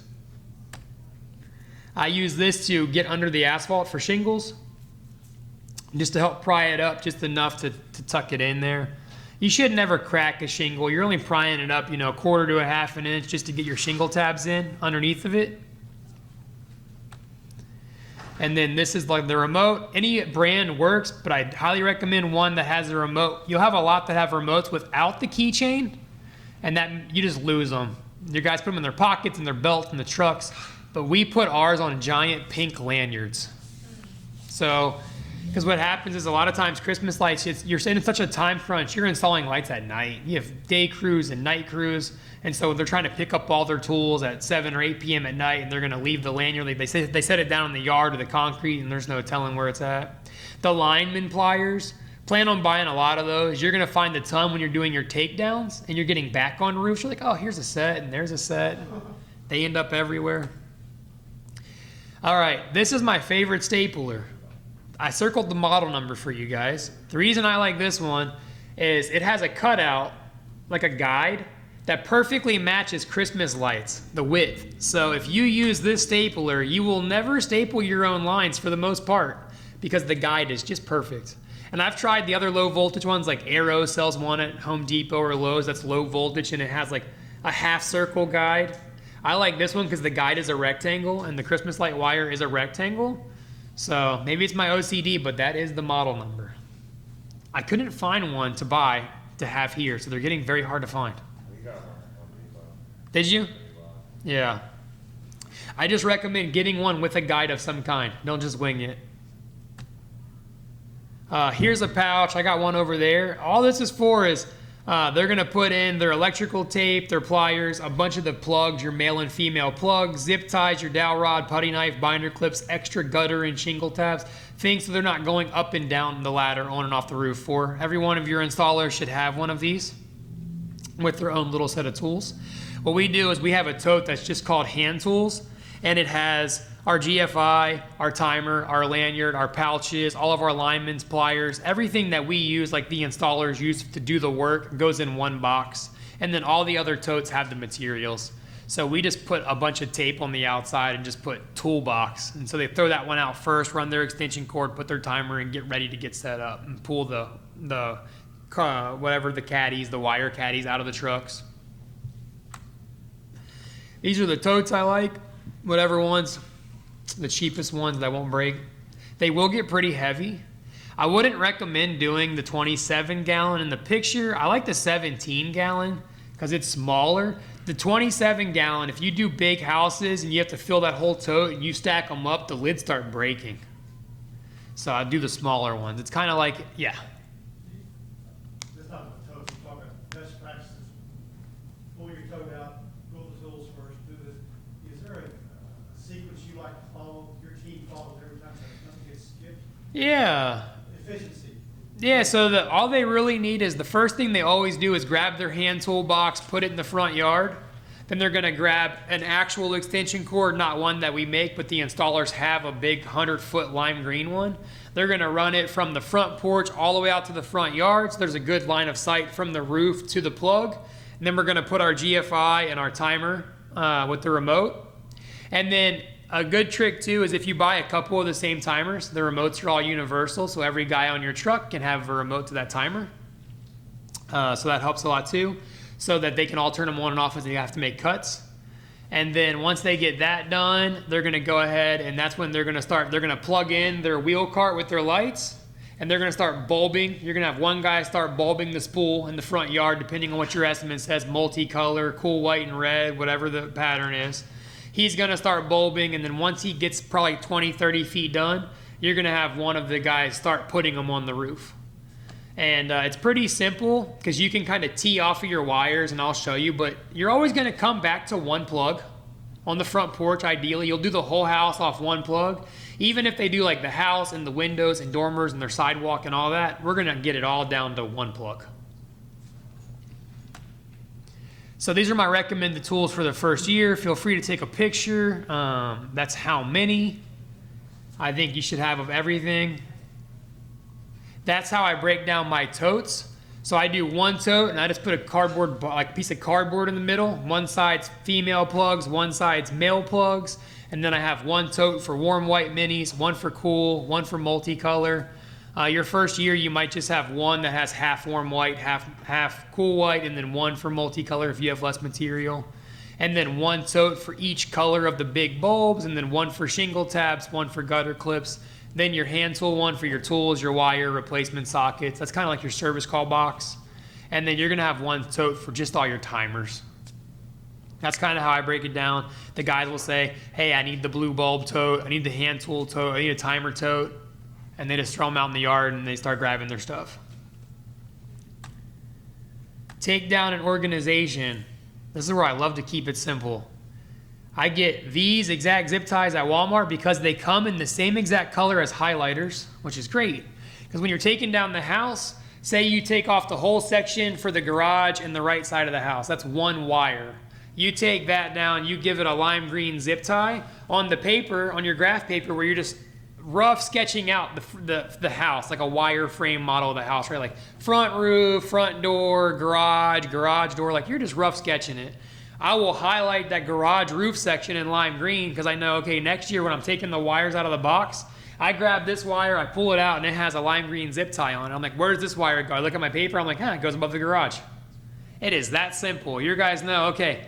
So then what you're gonna do is you're gonna have the name and address of the customer and just a rough sketch of their house outline. And if it's a really big house and you run out of colors, like say you already have a yellow, pink, orange, green, and blue, you can double it up. So we'll use like a yellow and pink zip tie on a strand, and we highlight that section in yellow and pink. So you're like, okay, the yellow and pink goes on the back patio, because you'll do some big ones where you're like, I'm running out of colors. We take this graph paper and we put it in a 1-gallon freezer bag inside of the customer's tote. We also take a picture of it and put it in a Google Drive and just name it their address.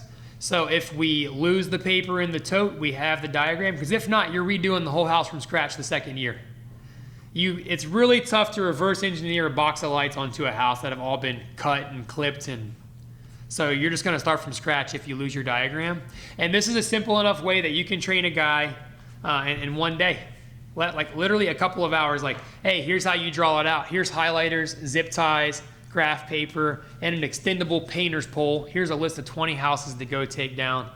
And all we do is, like on the diagram for the house, say we're getting power by the front door, we just put a P by the front door on our graph paper and we circle it. That's how we know that's where power came from. And then we just highlight the rest of the house. Sometimes the whole front of the house will be one strand. So maybe your diagram just has one yellow highlighter mark and the whole strand's yellow. But that's very rare. Usually you're gonna have like one for a peak or a gable or something. Yeah. So take down the longest possible cords. So say for example, where this comes up is like you have an area that protrudes for a front window, right? And you know how sometimes the roof comes down and then it cuts back in, like, but just 2 feet only. It's just for aesthetics, right? It kind of bounces back in a little bit. So that might be its own those own little cords, right? So this one stops and then you put an inline plug at this angle just to do this little 2-foot section. Well, I wouldn't give that 2-foot section its own zip tie and color. What I would do is I would just take like a black zip tie and just zip tie that plug to the bigger part of the roof. So when you take it out of the box, you're gonna have a big one with 2 little ones on it. But you know, okay, instead of trying to give those little ones their own zip ties and color, just make it a part of the bigger strand. That's what I mean by try to use the longest possible cords. So you're using the least amount of highlighter colors. I can, I'll put an example of one of our diagrams. I'll have Isaac back at the shop take a picture of some. It was gonna go here. Okay. So pricing and budgeted hours. So we do 15-inch spacing wire, 1,000-foot spool. I put $300. It's 30 cents per foot. It's more like $250, probably $225. I went high on all the prices so that when you put in your first order, it would not be more than I tell you it is. Shingle tabs are about 25 cents per tab. Gutter clips are 25 cents per clip. The ridge clips are 50 cents for like your roof lines. Your male and female plugs are around 65 cents each. SMD bulbs are your biggest cost. They're about $1, sometimes $1.25. If you order them in the summer and you order in bulk, you can get them down to like 60, 65 cents, like pretty substantial savings for ordering bulk in the summertime when no one else is. The magnetic lights are about $1.25 per foot for that cord. So if you're pricing a metal building and you know you're going to use magnetic lights, if you're charging, say, $6 a foot for magnetic lights, you want to be like 8 or 9? Because regular wire is 30 cents per foot. Magnetic lights are $1.25. So you're 4x the cost per foot for the wire material. So you got to go up a little bit to cover that. But I will say you will make it up in labor. The magnetic lights go up extremely fast, like 5 times faster than any other kind of light you do. Timers are around $15 a piece. Extension cords, the mini ball lights, I put 15, they're probably like 13-ish. The floodlights are $30 each. That includes the bulb and the mount. So there you go. We sell them for $100, so we make about $70 for putting one of those floodlights on a tree. Over here, I kind of broke down the price. On this other side, a typical house in our area is about 125 linear feet, single-story ranch-style home. If you did $225 for linear material, so that's going to be your socket wire, clips, bulbs, shipping, comes out to about $1.80 per foot, and then your timer, extension cord, and expendables. So I broke it down to 125 single-story house would cost around $225, and your linear material, which is like your bulbs and you know how big the house is, it scales, and then $25 for timers, plugs, gives you around $250 material cost for a 125 linear foot house. So it's easy to remember. It's costing you about $2 a foot, material wise. And that's definitely high because like I said, I rounded all my prices up. Time to install, I would say for 125 linear foot house would be around 5 budgeted hours. I would say 2 guys, 2.5 hours. I think that's pretty reasonable. Probably a little bit quicker when you get good. So you're looking at roughly 25 feet per budgeted hour. I kind of calculate it. We've never done Christmas lights under P4P. This is our first year implementing P4P with Christmas lights. So I kind of broke this down for the first time for this conference and figured it out myself too. I would say your minimum charge is going to want to be $5 per foot. Bare minimum, I would never go lower. I would recommend 6 or higher, but like your first year, I went as low as 4 to get customers because I knew if they came back next year, I was going to have a 70% profit margin because I have no material cost. Our issue, and you may run into this depending on where you're located, is I was in an area that no one really knew this was a service you could buy. I spent so much marketing money my first 2 years educating the public like you can buy Christmas lights. Now it seems like it's a granted, everyone knows you can do it, but in your area, it might be something that no one's ever bought or no one's offered that service before. And then you have areas like Franklin that are notorious for spending tons of money, rated #1 Christmas light city in the country, and there's tons of guys there that service it because they can charge like $9 a foot and make a killing. But I'm sure some of you are going to live in areas that have never had someone sell Christmas lights. And part of that's going to be when you quote someone $800 for 125 feet of house, and they're going to look at you like you're stone cold crazy. Yeah, so like I said, with the measuring, just measure the yard, right? Take your measuring wheel, measure the front yard. You're not trying to get on the roof or roll a wheel on the roof. You can even do a lot through Google Earth. You can use their distance tool, and you can measure roofs and pitches and peaks. We do a lot of quotes for houses by satellite. I prefer to do Christmas light quotes in person because if you can show them how bright your lights are and things like that, it helps justify the price. I just think it's something that really benefits from selling in person because they really got to see like, hey, it is twice as bright. Look how nice it's going to look. Here's pictures of houses we've done. Like you're justifying the cost.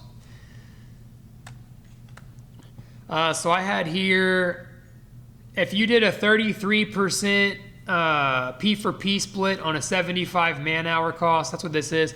Minimum charge, $5 per foot for market penetration. If you took that 125 single-story house at $5 a foot, it'd be $625. I would have a $500 minimum. Honestly, I'd make it like $8 if you can get away with it. We have an $800 minimum. That just gets rid of a lot of tire kickers. They call on the phone. You tell me it's at least $800, but if you think about it, it's $200 to put them up, $200 for your warranty, $200 to take them down, and $200 to store them for a year. I'm storing them all for a year. So if you tell them like really it's only $200 per phase, it doesn't sound as crazy as that's $800 to put lights on my house. It's like no, it's only $200 to put them on. It's also $200 to take them down and store them and warranty them. But that would come down $225 minus your $250 in material costs would be $375 would be your labor left over divided by 5 budgeted hours will give you 75 per man hour. So adjust accordingly. If you're charging higher than 75 a man hour right now, then your minimum shouldn't be 5. It should be 6, 7, 8. Just reverse the math and figure out what your footage rate should be. But your guy should be able to do around 25 feet of light per budgeted hour. And if you live where it snows, you're battling terrible weather like Michigan and other areas, maybe yours is 12 linear feet. Just account for that time your first couple houses. I see that there's no E-feed at all if you're physically going. Yeah, I mean, it's up to you, right? It's totally up to the individual, your location. I mean, right now, sometimes we're swamped and we're putting E-fees on every line item on a bid for landscaping. And sometimes we're like, hey, we're only booked out 4 weeks. Cut the dump fees and the E-fees. Let's get work on the calendar for August. So it's the same thing. I'm all for E-fees. $15 per strand or ball. Always sell for 3 times the price. So if you pay $15, sell them for at least $45 installed. These take the longest to install. They take equally long to uninstall. Roofline lights can be installed quick because of the clips. I went over most of this already. Mini lights, the biggest useful thing here is I would do 3 mini light strands per budgeted hour. So if you're bidding a tree that's going to take 9 strands, I would say that's going to be 3 budgeted hours. And because that's going to be putting them up and taking them down. That's the thing. It's not going to take 9 hours to put up 9 strands on a tree. It will take about 9 hours to put them up and then come back and take them down and pull your staples and reball them and box them up. I think, didn't you do one last year that was just a ton of trees? Yeah. Yeah. So you feel the pain on that. I don't want to do any trees anymore. Yeah. The roof lines, it's just so simple. Yeah. It can be so profitable. It feels good though when you tell someone like, hey, that one tree is $900. You're like, yeah, let's do it. They look great, but it's it does take a really long time to Yeah. And you can't get significantly faster at it. No matter how many hours you do it, it's not an exponential thing. It just takes as long as it takes. I'm sure you may go over this, so if you do, just tell me to be quiet. Mm-hmm. But, 5 budgeted hours on that previous example a couple slides ago. You said 2 hours is rough math, right? 2 hours is for, $200 is for putting them on, and $200 is for taking it off on that $800 minimum example. Yeah. So on that 5 hour, wouldn't you cut that in half and save that other half for in January when you're taking them down? Here's what you'll notice when you do takedowns. Say you put up lights, you have 1 or 2 crews doing it 5 days a week for 8 straight weeks, right? From November 1st through Christmas. You'll literally be able to take all those lights down in like 3 days.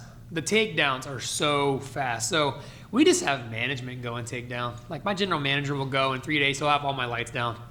We just put the guys back on projects. So you would, if you're gonna have P for takedowns, you'd have to split your budgeted hours in some way. Like I said, this is my first year doing P for P with Christmas lights. I plan on just having me and the management go and pull the lights down again because I can personally go take down lights from like 25 houses in a day by myself and not break a sweat. It's really easy.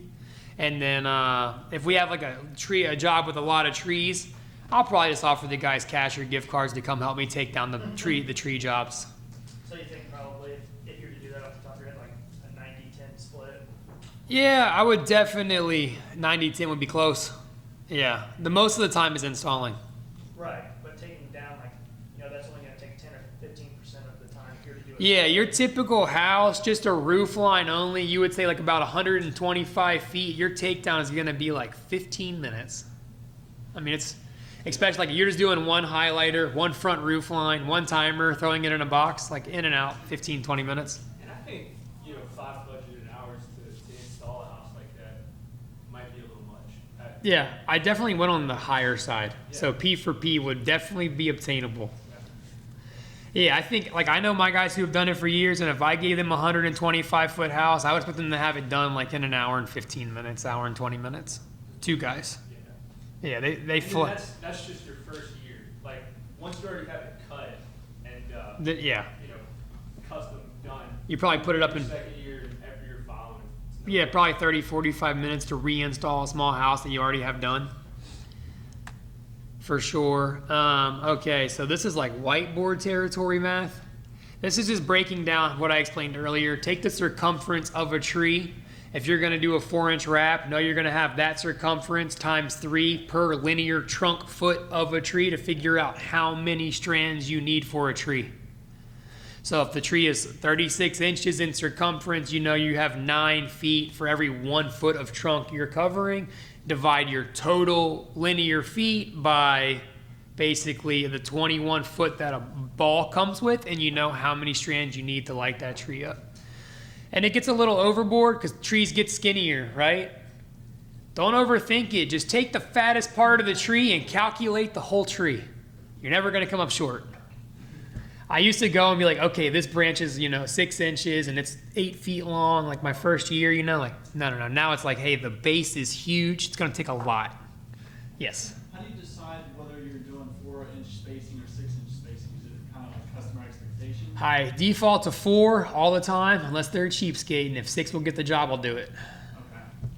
That's the only time. I don't tell them like, hey, here's the price for 4, but this is also no, it's like, this is the price for 4. We're following up on the estimate. And they're like, well, it seemed a little expensive. And you're like, hey, well, we could do it for 125 less if we do 6. Like when you're doing your estimate follow up, that's just a little piece of leverage you have. You also know you can drop your price a little because of the 15-inch spacing. Say you're charging $6 a foot, but you're only putting up a light every 15 inches. So really, you're charging them 25% more. So your $6 is more like $7.25 because you're not putting, lights are your biggest cost. And by skipping a light every 3 inches, you're saving a lot of lights on an entire house.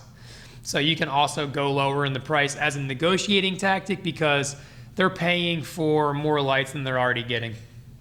Because they're paying for by the foot, which is 12 inches, and we use 15-inch spacing wire. So they're getting 25% less lights just off the spool.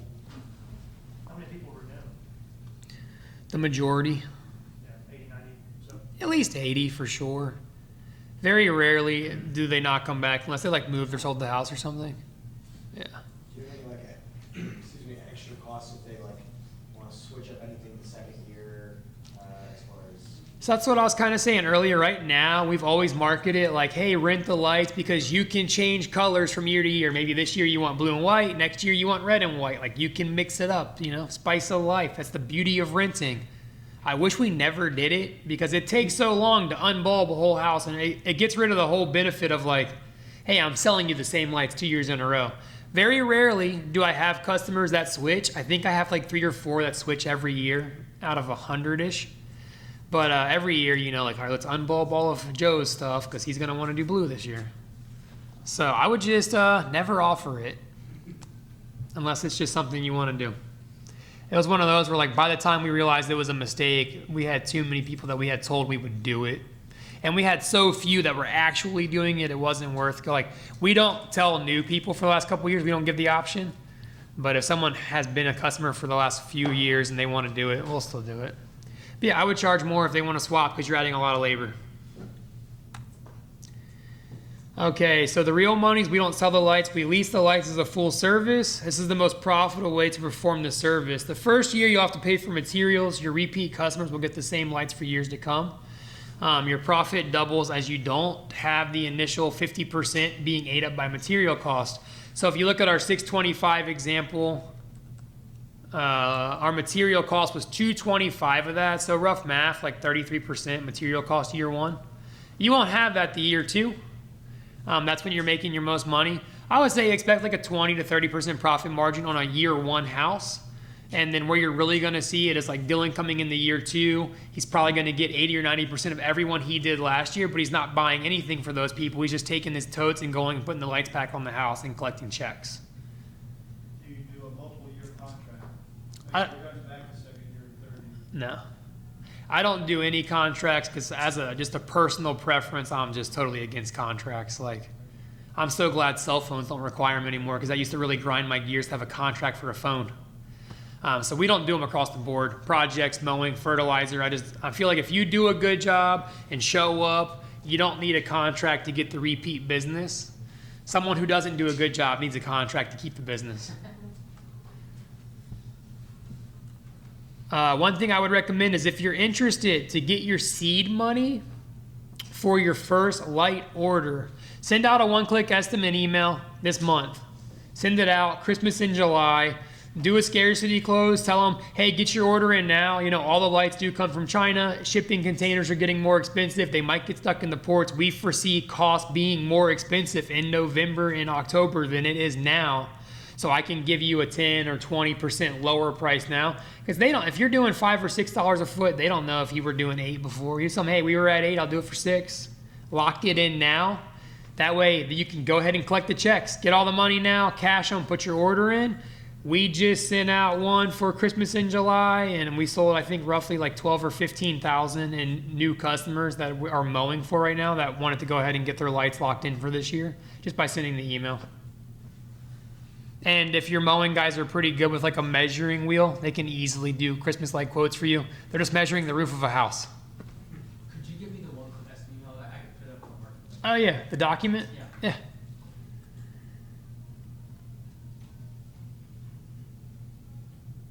I'm just trying to see if any of this is useful. Now, do you have any sales tactics at all for, like, say someone moves away, the new people that move into that house that you already got all the lights all cut for and everything? Do you have any sales tactics to try to get them on as a customer? I mean, we go and like knock on their door. We had one by chance one year. Is the guy who we did the lights for sold the house, and we didn't realize it. And then a customer called us for a quote, and I went and realized it was the house that we did the year before.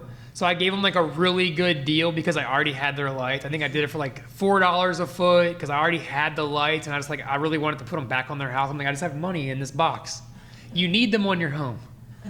But yeah, we'll just have the guys. So we have a list from the year before, and if they call and say they're selling the house, they'll usually give you a heads up, or you'll call them more than likely. Hey, we're getting our schedule lined up for lights this year. You're still on it, right? Just always assume. Don't ask, hey, are you doing lights this year? It's like, hey, you're doing lights this year. Is this a good month for you? I hate when my office asks people like, hey, are you going to do lights this year? It's like, no, they're going to do lights. Tell them, is next week good? So how to sell it. This is going to be the toughest thing for a lot of people. We provide full service holiday light experience from design to installation, helping you pick your patterns. You're getting the top of the line SMD lights, twice as bright as LEDs, peace of mind. The wiring's going to be done right. Your husband or wife or grandpa is not going to be on a roof or a ladder this year. You don't got to worry about that. We have a stay lit guarantee. We'll come and replace any bulbs that go out at no charge from the time of installation through Christmas to New Year's. It's up to you. Pick your holiday. We do New Year's. A lot of people buy the lights because, you know, hey, that extends your season. We also guarantee that we'll have all your lights down by February 1st. That meets most HOA requirements. Some might be January 20th or something like that. Just you'll know when you get that neighborhood in your city, like, hey, these ones are got to go do first.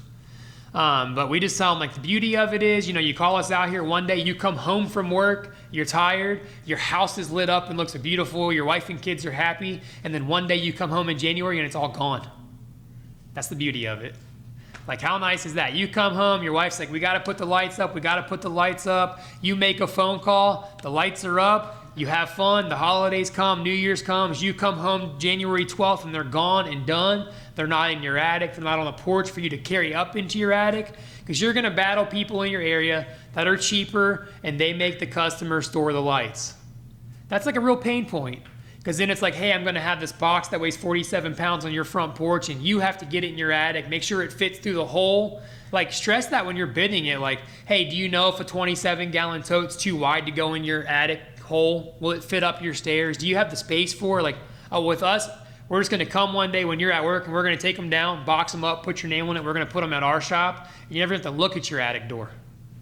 You don't have to be home for us to take your lights down because we don't need access to your attic. You can be at work. You don't have to miss any work.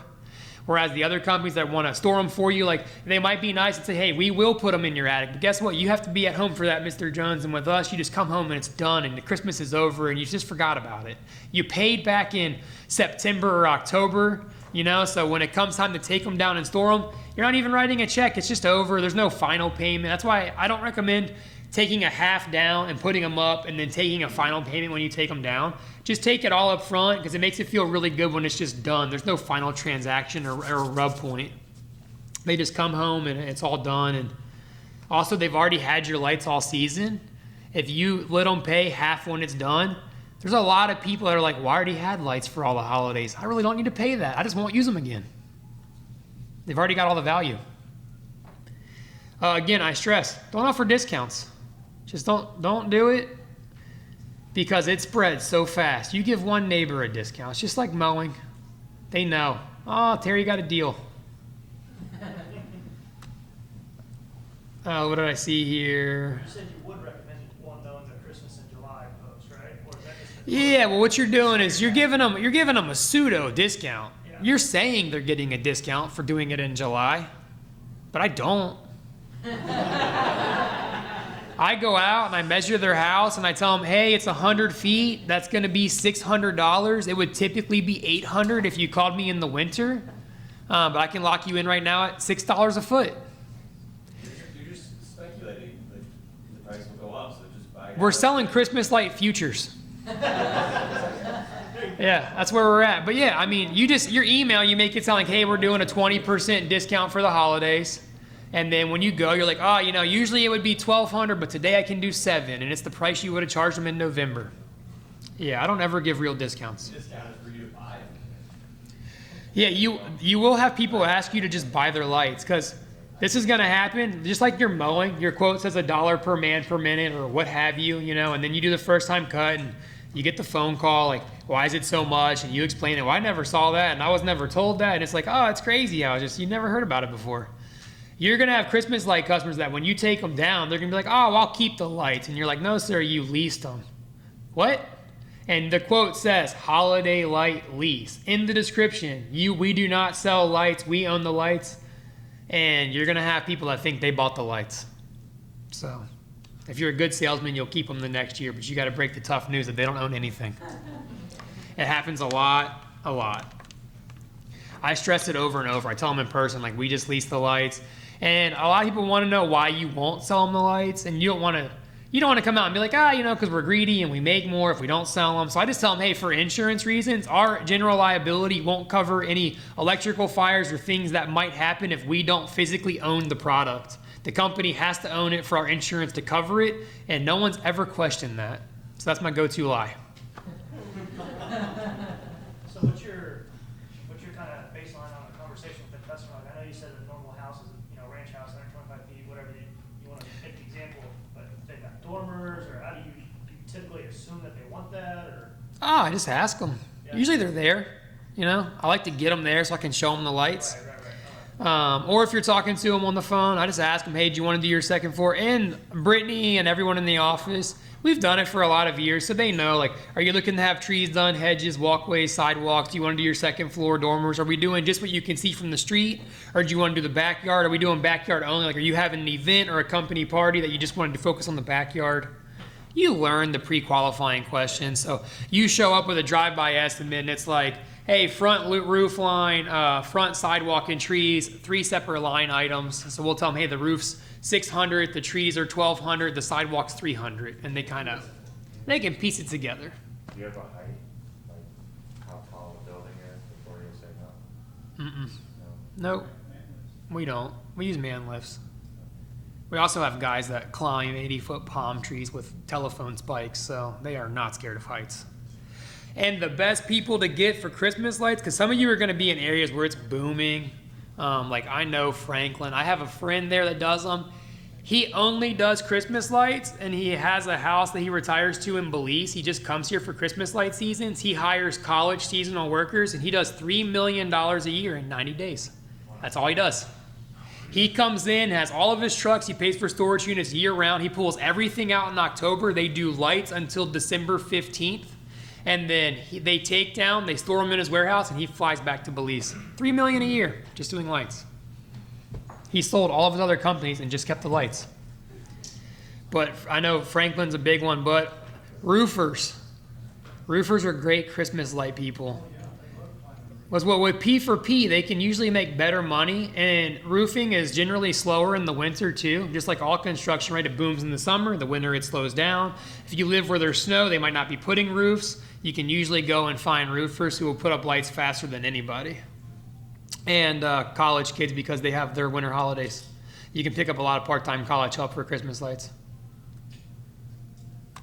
Brian, I have a couple questions. Sure.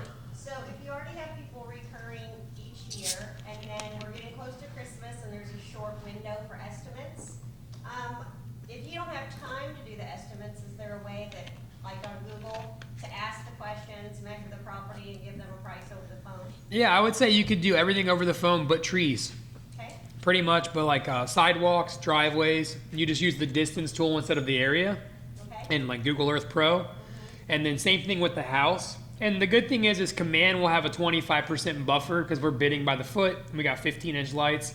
So even if they're 25% off, which is a pretty large margin, it wouldn't be a problem. Like, say they can't quite tell like how many linear feet this area is because it's a steep pitch over the front door. It wouldn't really matter. I would just tell them, like, hey, if you see a steep pitch, just add some. Like we're adding 25% over the whole house. Okay.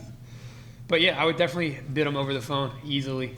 Okay, now with Dylan last year, it was his first year, which it would be people's first year this year. Mm-hmm. And so he was so slammed, first of all, with estimates, and then putting the lights on, that he would say, no, tell him I can't do it. So they would start calling, they would put him on hold and say, oh, well, Dylan's full, he doesn't have time to do it. I said, tell him $1,500 minimum charge. And we kept raising that price, but it got to be so close to Christmas that Dylan couldn't even do it anymore. And the closer you get to Christmas, the more people will pay. We've went out and did a 200-something foot house on the pretty small, like not huge, right? I think we charged them like $8,000 one year because they wanted it done on Christmas Eve.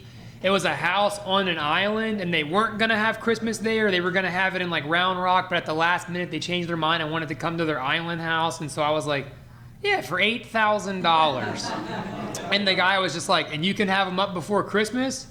And I was like, yeah. And we didn't have P4P at the time, so it was great for me. Okay, a couple more questions. Do you put them in service autopilot and then attach that diagram that you were talking about so the guys would have job notes, watch out for whatever? Yeah, so we put them all on service autopilot and we dispatch their job to install them, just like a treatment type thing. And then we dispatch to uninstall, so they'll have two jobs. We don't put their diagrams in service autopilot because we just drop them in a Google Drive that everyone has access to, and it's just name their address. Okay. But We could attach them, so we could even color code them if we needed to for. yeah, it could definitely be done. Okay. We just never had to do it with the service, but we do put the customers in there and take their payments through it. Also, a lot of you check, depending on your state. In Texas, lawn care and landscaping is a taxable service, but Christmas lights is not, so you don't have to charge tax on it, at least for us. So it is different, so check with your state. And how much do you charge up front and when the job's done? Whole thing up front? All of it up front. I'm not doing any lights on your house until I have all my money. Okay. Yeah.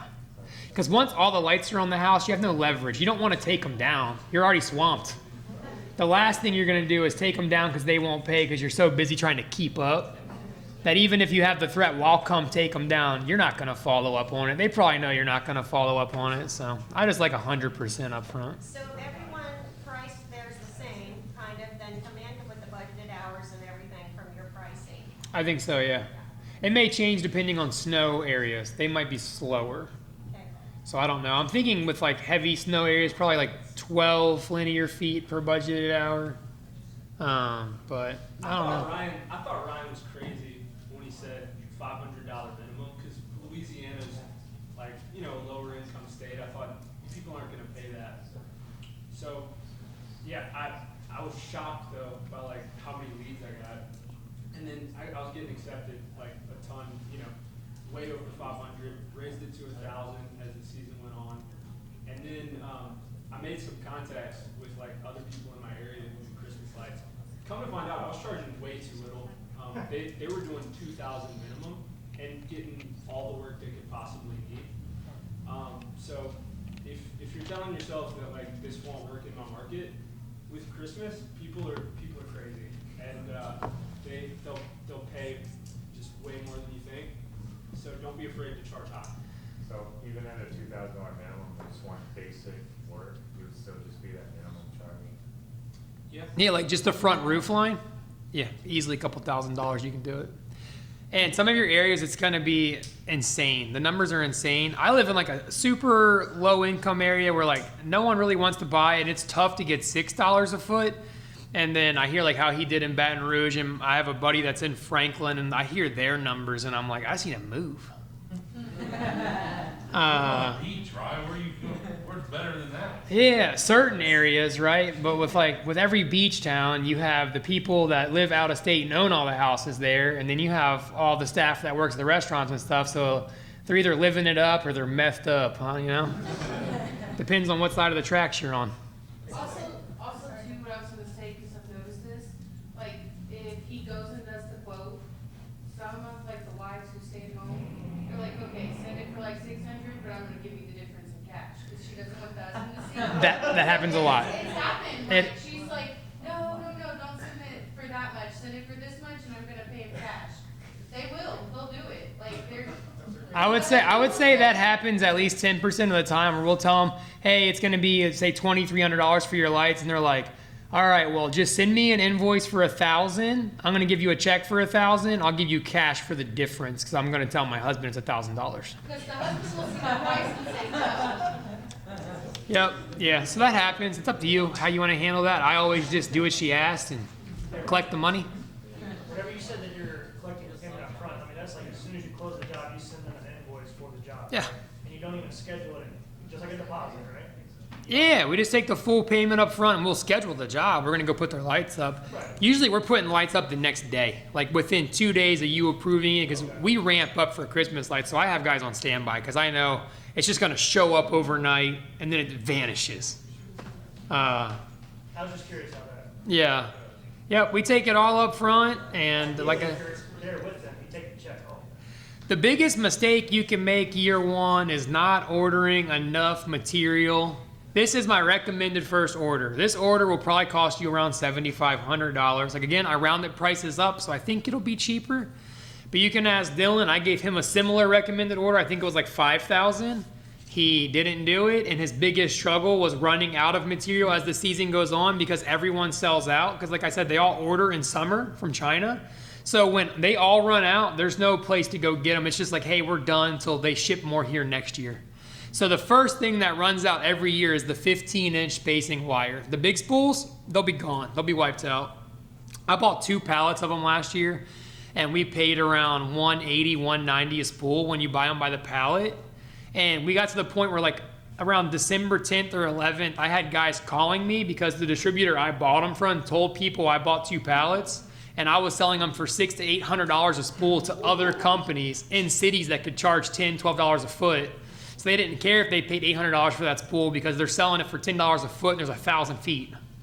So we were actually shipping out extra spools that we had bought because they run out. Everyone runs out across the country every single year. It's not a COVID thing. It's just happened since the beginning of time. Yes. So, when you estimate and then your collection strategy, do you like do the, I thought I heard you said do the 90, when I was talking on the phone like a few weeks back, I thought you said do the 90% or 10% discount if you pay in July or something, because that's the money you go buy the material. You just tell people you're giving them a discount, right? Yeah. But they, You just said that 90% was if you let me put it on October. Yeah, they don't know what your pricing is. No, like, here's your estimate, but I'll knock 10% off if you give it to me in July, right? Yeah, so what you want to do is if you want to do it that way, you're just going to send out your estimate where once you take 10% off, it's the price you would have charged anyway. So You mark it up, then you say. you mark it up 10%, send it, and then say, I'll knock off 10%. We're not giving any real discounts. How often do you actually install in October? A lot of our regulars. I would just say October is mandatory installation, right? You gotta, I don't. I mean, it'd be nice, but like, I also don't want lights on my house in October. Like, it's not even Halloween yet, and I got Christmas lights. So a lot of customers are just adamant. Like, you're gonna have traditional old school people who are like, Christmas lights are for after Thanksgiving. yeah. That's how life works. You just target the harder installs to maybe see if you can get them to fall first. No, there's no like master scheme. I just try to get anyone who will let me to put lights up in October. Just do it. You just take it and you're grateful that some let you do it. Yeah, like you're good customers. Yeah, but a lot aren't. But your reinstalls are your fastest service because everything's already done in diagrams, so they're gonna go up pretty quick. And if you have, say, an $800 minimum, and some of you may end up with much higher minimums, what I would do is Google Christmas light installation in your city and have someone come give you a quote on your house or your parents' house or whatever, so you can see what they're charging in your area. That's what I did my first year. I called ABC, and there's a franchise called Night Decor. Call them up, get a couple quotes, and try to find the ones that aren't selling the lights, they're leasing it, the closest model to yours, and just see where your market's at. And then maybe try to estimate it yourself before that, see if you got it right. Yeah, for sure. Because you may be underselling yourself. Maybe you're doing $6 a foot and everyone else in your area is doing 12, and you're like, oh man, I was making good money, but I could have been making Scrooge McDuck money. So I was wondering for estimate notes, like for command, do you just, like for supplies, it's 120 feet for supplies in the E-fee and then your hours after that? I wouldn't. I think for estimate notes for command, I have to think about it because our office does ours, but I don't think the feet matter as far as what I would tell command is just like you have a price matrix for mowing. I would just say we're doing this much per linear foot. You don't even need a breakdown of material because your guys have 1,000 foot spool. You know your cost is $2 a foot. So all command needs to know is what you're charging per foot. They don't need to know if you're going to use 27 balls of mini lights. They just need to know, hey, I'm charging 27 times $45. You know, the mini lights are the only thing I think they would need to know. You could tell them, hey, 200 feet and 20 mini lights, and they know mini lights are $45 a piece. You're doing $6 a foot. They'll crunch the numbers and send your bid. But yeah, I don't think a whole breakdown of like 127 bulbs, 127, like I wouldn't do all that. I have a question. Yeah. So you've done this for years now, and you know what you wouldn't do again. So if we all wanted to start simply, what should we offer? Exactly what I have in here. Just lights and mini lights. And what about the colors? There were some you said you wouldn't want to do. Yeah, I would just do multicolor, cool white, warm white, red, green, and blue. That way you can do green and white, green and red.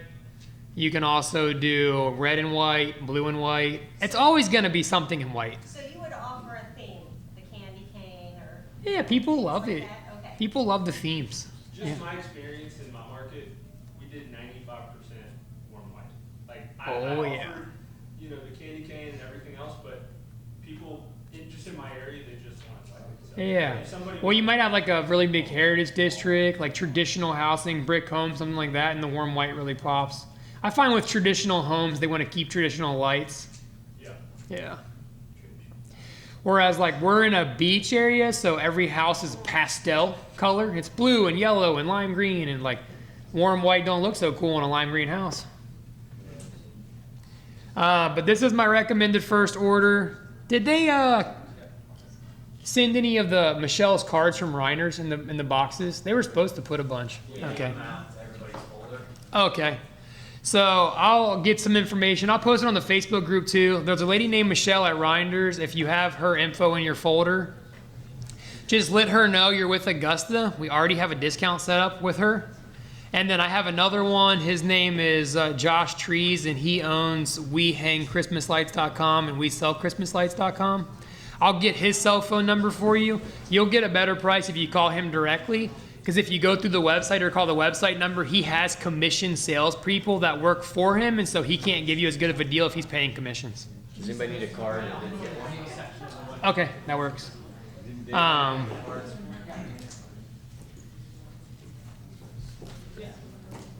So let's see. Okay, here's a couple things on marketing real quick to kind of wrap this up.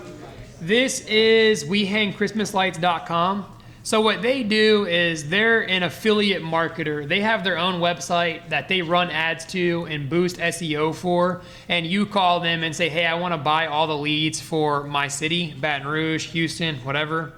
And then they charge you so much per lead. When someone goes to their website and fills it out and puts one of your zip codes or cities, you get an email that looks like this, and you pay a fixed price for it.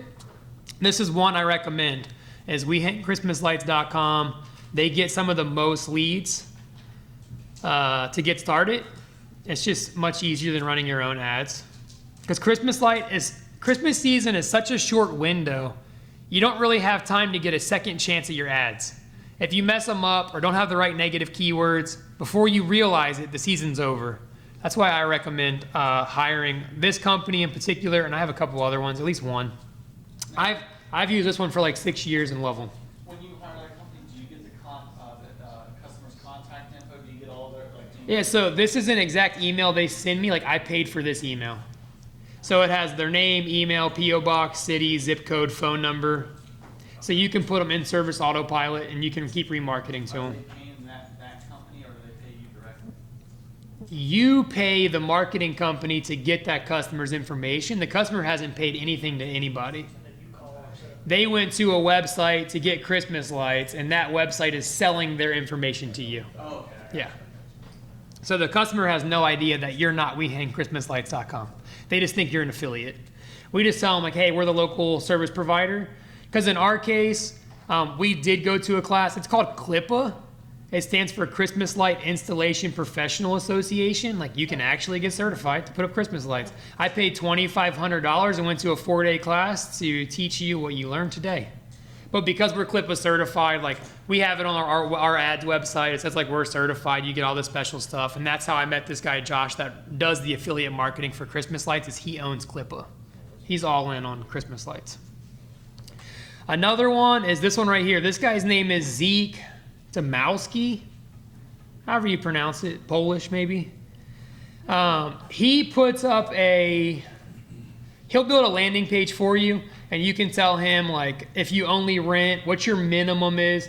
You want your minimum price on your landing page, because if not, you're going to waste so much time talking to people that think Christmas lights are a couple $100. I flat on ours, it's just like minimum $1,200, gigantic, 2 or 3 times. If I can make it blink, I would. I even put it in the ad text. Like, if you're running your own Google ads where you're typing in the text, put your minimum in the ads. You're not paying for the click. Let them know right up front, hey, it's expensive. Because you don't want to pay, $17 for a lead that calls you. Like, oh, I was thinking it'd be like $150. This guy, Zeke, he does a good job. Like I said, he will build you a landing page. He did one for Dylan last year. They all look identical, and he sends his ads to your landing page. He will give you leads. So what he does is he'll tell you, like, hey, it's going to be $40 a lead. I'm going to have you prepay for $40. It's going to be $1,000. You pay him up front. He guarantees you X amount of leads for your area. I will tell you, the first year I did it, I prepaid for $40. I think I got $32. Because like I said, no one knew in my area that you could buy the service. So it was tough for him to get the leads.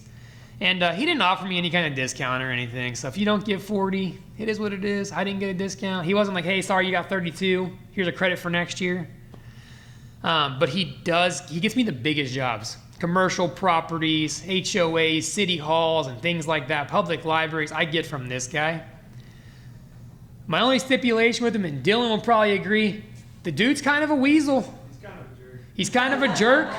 When first time I talked to him, all he did was badmouth landscapers. Like he's super into like pressure washing and soft washing windows and whatever, and like he'll talk about soft washing all day, like they're doing God's work, and and landscapers are peasants. So when you talk to him, like just don't get offended if he tells you he hates landscapers. He doesn't realize that a lot of us do lights. But yeah, personality-wise, 1 out of 10, but he will make you money. Those are the 2 I would recommend. I think those are the same 2 I gave you last year, Dylan. I think it was just those, right? It was the We Hang Christmas Lights and Zeke were the only 2 I gave you. That's all you gave me. And they kept you pretty flooded. I did Facebook ads too. Mm-hmm. Did like an automated messenger thing, like sent them to our messenger. That got me a lot of leads too. Those were super cheap, but they were low quality. So you gotta really like work through a lot of kind of bad leads. What I didn't do on Facebook was I didn't put my minimum. Should have done that. I'm gonna do that this year. But they're really cheap and they work well. Zeke did give me like my biggest jobs and his stuff. Yeah, his ads work. Yeah, I don't know how he in particular gets higher paying, bigger jobs. I don't know how he runs his ads or what his keywords are, but I noticed through the WeHangChristmasLights.com, I'll get a lot of houses, residential, and Zeke sends the universities and big things. He sent us like a Bass Pro Shop in the Valley. A good one for anyone who wants to do Christmas lights. Chick-fil-A gives their stores money for Christmas lights every year because they're really into religion and the holidays. They close on Sundays. They want their stores to put lights up, so corporate gives them money for lights, and you can get some of your highest prices at Chick-fil-A's, and they're incentivized to do it. So if you have a Chick-fil-A, call them. Yeah, charge them more. They will pay it. We just got a Chick-fil-A, and I was like, yes. I know they'll put up lights. Like $10 a square. And you figure in some cities, they're paying astronomical prices, right? And so if you come in and you're in a lower income area or whatever, and they don't know why your Christmas lights are so much cheaper than this other franchise's Christmas lights, they have a pretty good budget. And they do lots of stuff like candy canes and lights over the drive-thrus. I mean, they deck some of them out. There's probably 1 million lights on some Chick-fil-A's. I know a friend of mine did a Chick-fil-A, and I think it's in Birmingham, and they had like $100,000 Christmas light budget.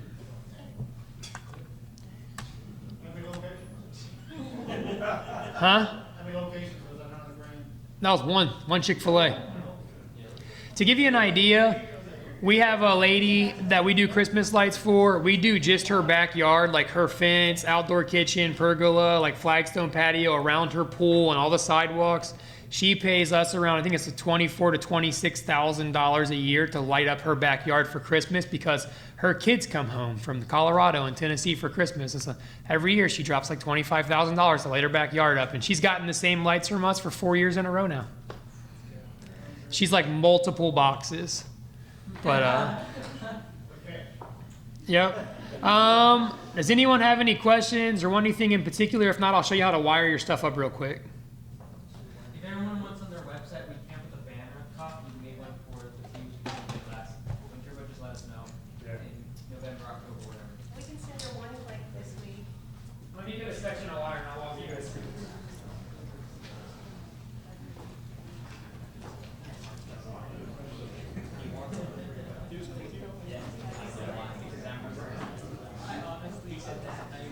I'll walk around and help everyone too. So if you look at your wire, everybody look at your green wire. What you're going to notice is if you look at it on one side of your green wire, there's ribs on it. It's ribbed. You can feel it's rough. And on the other side of your green wire, it's smooth. Does anyone not see that there's a rib side and a smooth side? It's the polarity of the wire. But without getting too technical, all you need to know is there is a difference. One side is ribbed and flat, and one side's round. Does everybody see that? Okay. Now, what you're going to remember is, on your plugs and your outlets, you know one plug's typically bigger than the other plug, right? So just remember, this is how we teach our guys, rib side, big side. Okay? And it's going to make a lot more sense. Grab your plug. Everyone get your male plug going prongs. If you look inside of this part right here, you see how there's two little golden metal spikes inside? Yes, sir. Okay, if anyone doesn't see something, just mention to me and Dylan will help you out. Each one of those prongs, the spikes, is above one of the big prongs, right? So if you look, one prong is bigger and one prong is smaller. So look above the big prong and you can see, is that spike on the left or the right side, right? On this one, depending on how you're holding it, it's going to change, but you want the cutout facing you. And if the cutout is facing you, the big prong spike is on your right hand side. Everybody the same? Yeah. So then what you're going to do is take your wire and the rib side is going to go over that prong. So rib side, big side. That means you want the rib side of your wire to go over the prong to the big wire. Does everybody see what I'm talking about? Okay, then what you're going to do is you're just going to fold it, put it in the cubby hole in the back, and fold it down. So the wire's going to lay in it just like this. Does the rib side have wording on the back? I'm sorry? Does the rib have wording on the back? Wording? No, it doesn't have it. I'm not sure, but this is the rib side. Yeah, it depends on which is your Yeah, they all have rib side, but some of them have wording and some don't. Yeah. But it's going to fold over like this. Okay, I'm just going to walk around real quick so everyone can see. It's going to look something like this.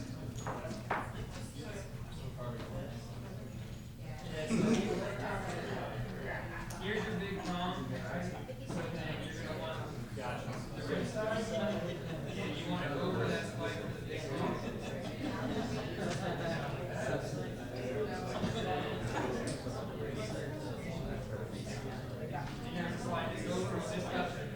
So what about the female one? It'd be the opposite, right? Yeah, the wire is not big spades. Yep.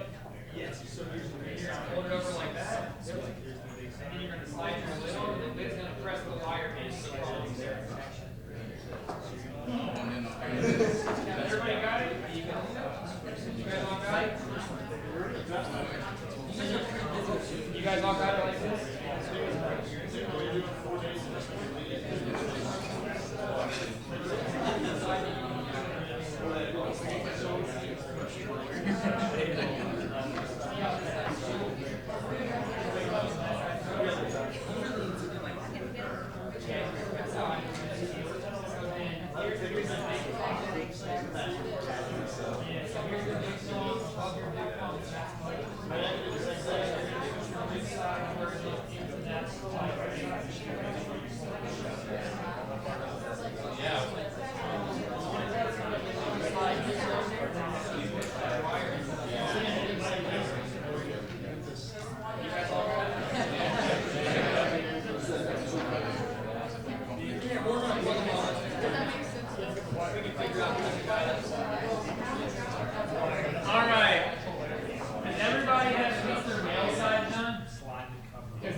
So look above that hole and see where the spike is, and make sure that the rib side goes to the big hole, right? Rib side, big side. And not to make it any more confusing, but you don't have to do rib side, big side. You could do rib side, small side, as long as all your guys always do it the same. It doesn't matter. We just know rib side, big side is easy to remember. And the worst that can happen if you mess it up is you trip a breaker, right? You're not going to start a fire if you get it backwards. You're going to trip a breaker. So don't be super scared of it. It is very break the one side out, right? I couldn't hear you. That's when you do it with the cable line. Yeah, we'll do one of those too. And then everybody, once you get your female side on, go ahead and put your bulbs in. Whatever bulbs you have. We'll get you straightened out. Yeah, we'll know, right? Yeah, we'll know real quick. Alright. Let me start going around and we'll light them up one by one. Yeah, then you know, right? That's why we always do them high.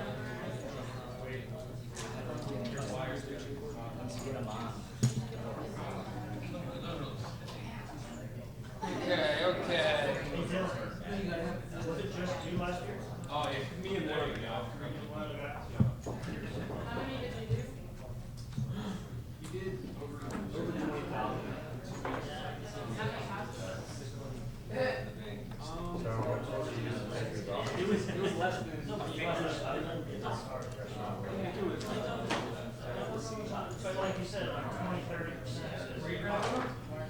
Yeah, I mean, me doing the work myself, I was able to make a lot more than that. And we could have gotten so much more work, but it was my first year doing lawn care. I haven't done it yet, but I planned on running Facebook ads starting I'm just gonna run the nonstop. I'm shooting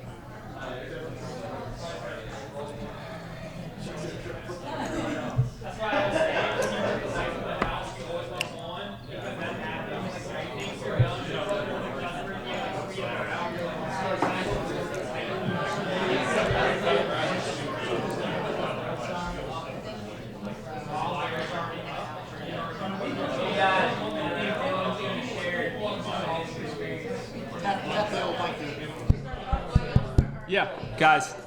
Hey, guys. Yeah, I'll just tell a little bit about my experience. So, in October of last year, Ryan was kind enough to have me to his location and show me this, the same thing he's showing y'all right now.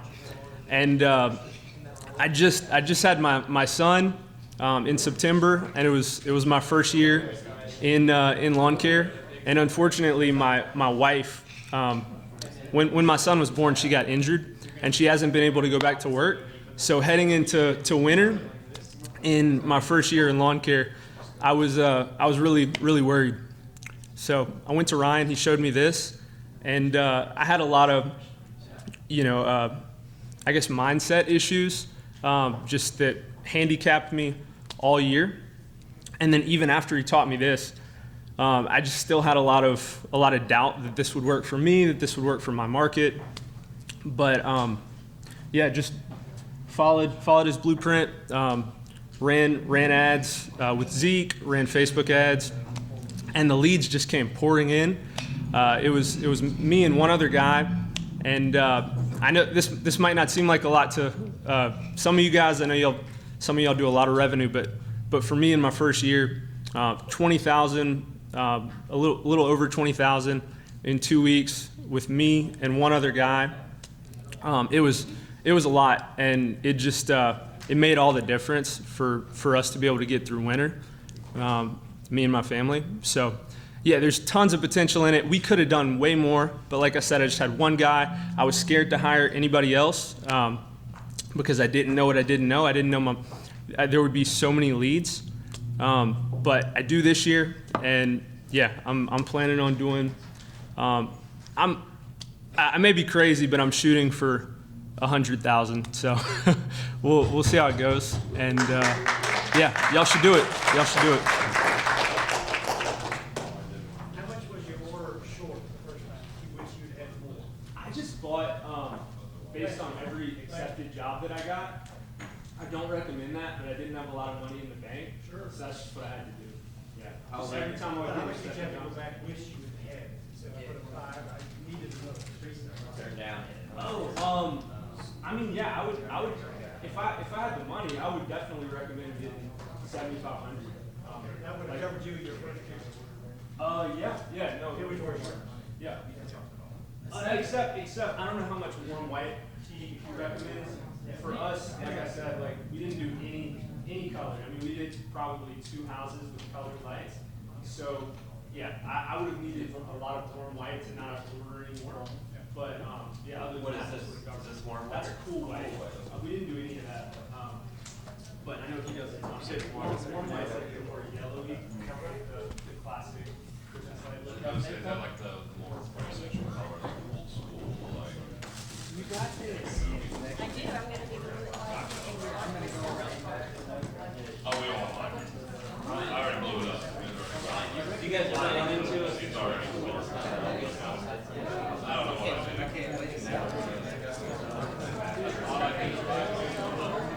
think I was good on this side. I think I'm right on this side.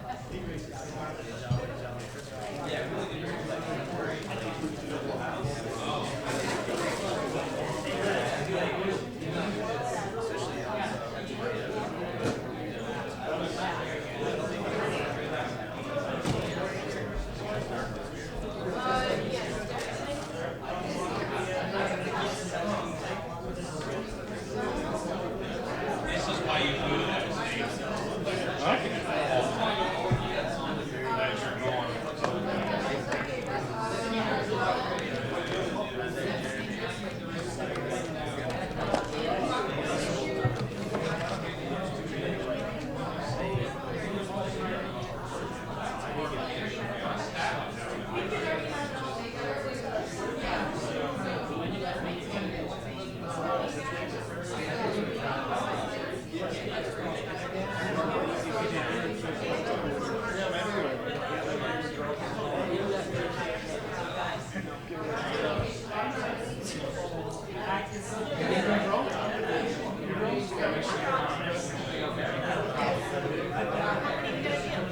There's a bunch. I don't know if I needed to give away all this stuff or not, but there's like 3 different things to a couple of Are we gonna let them choose, or are we just gonna? 6 flashlights and We'll then just show them the prize and do one of these. We'll be here forever trying to mess with it. safety glasses.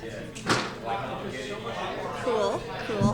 2, 3, 4, 5, 6, 7, 8, 9, 10, like 11, I guess.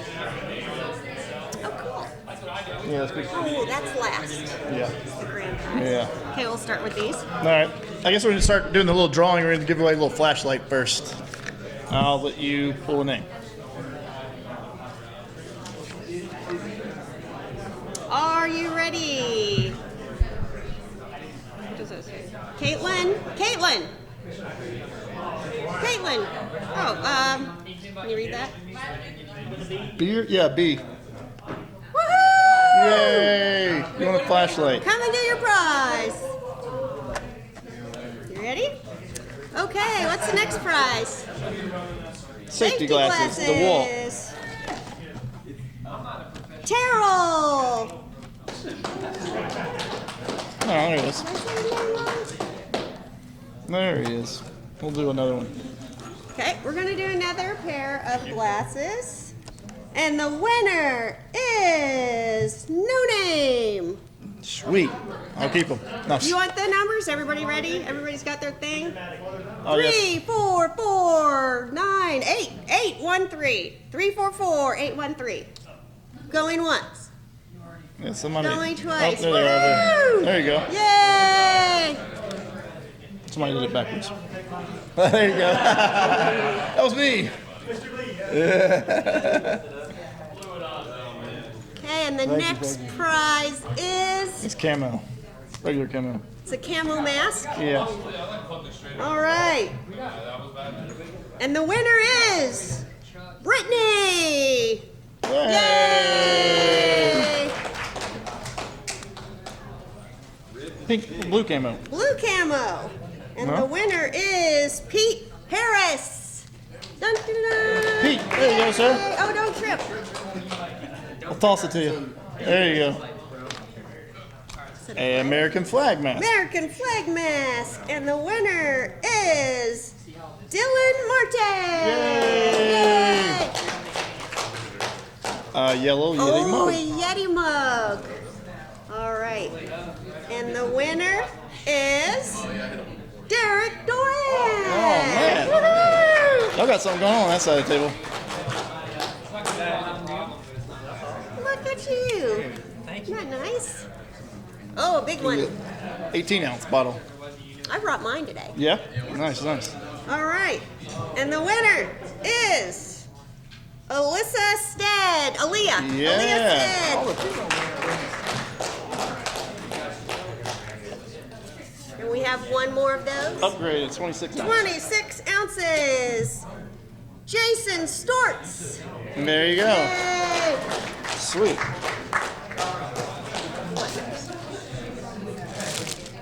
Somebody brought this. It's like medium though. It's a rain jacket. Yep, must be a small guy Okay. or girl. We have a Medium. yellow Augusta rain jacket. Medium, he Are brought it. you ready? Jonathan Johnson. Hey, that'll work. Yay. Oh my word. Let's see together. Come on, Liz, pull your own name out. Brian Connor. Nice.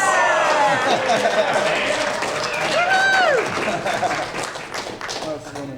That is awesome.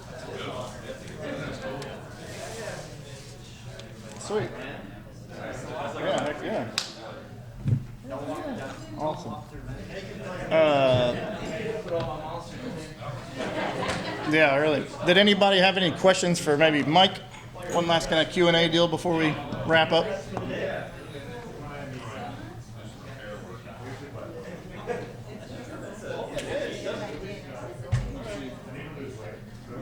Any questions for Mike before we kind of wrap up? Here, I do want to show everyone one thing real quick with these lights. Now that we have them all lit up, when I was talking about the inline plugs, just let me show you this. This is a big deal when it comes to doing the houses.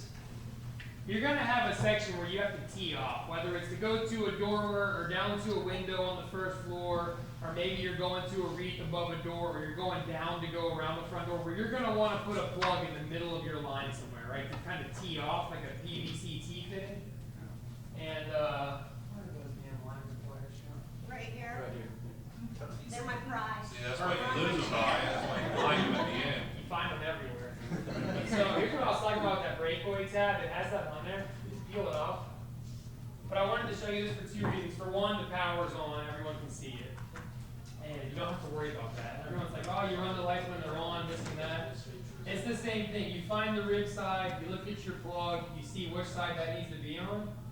And we're going to put it right in the middle of the line. And we're going to slide this on it while the power's on.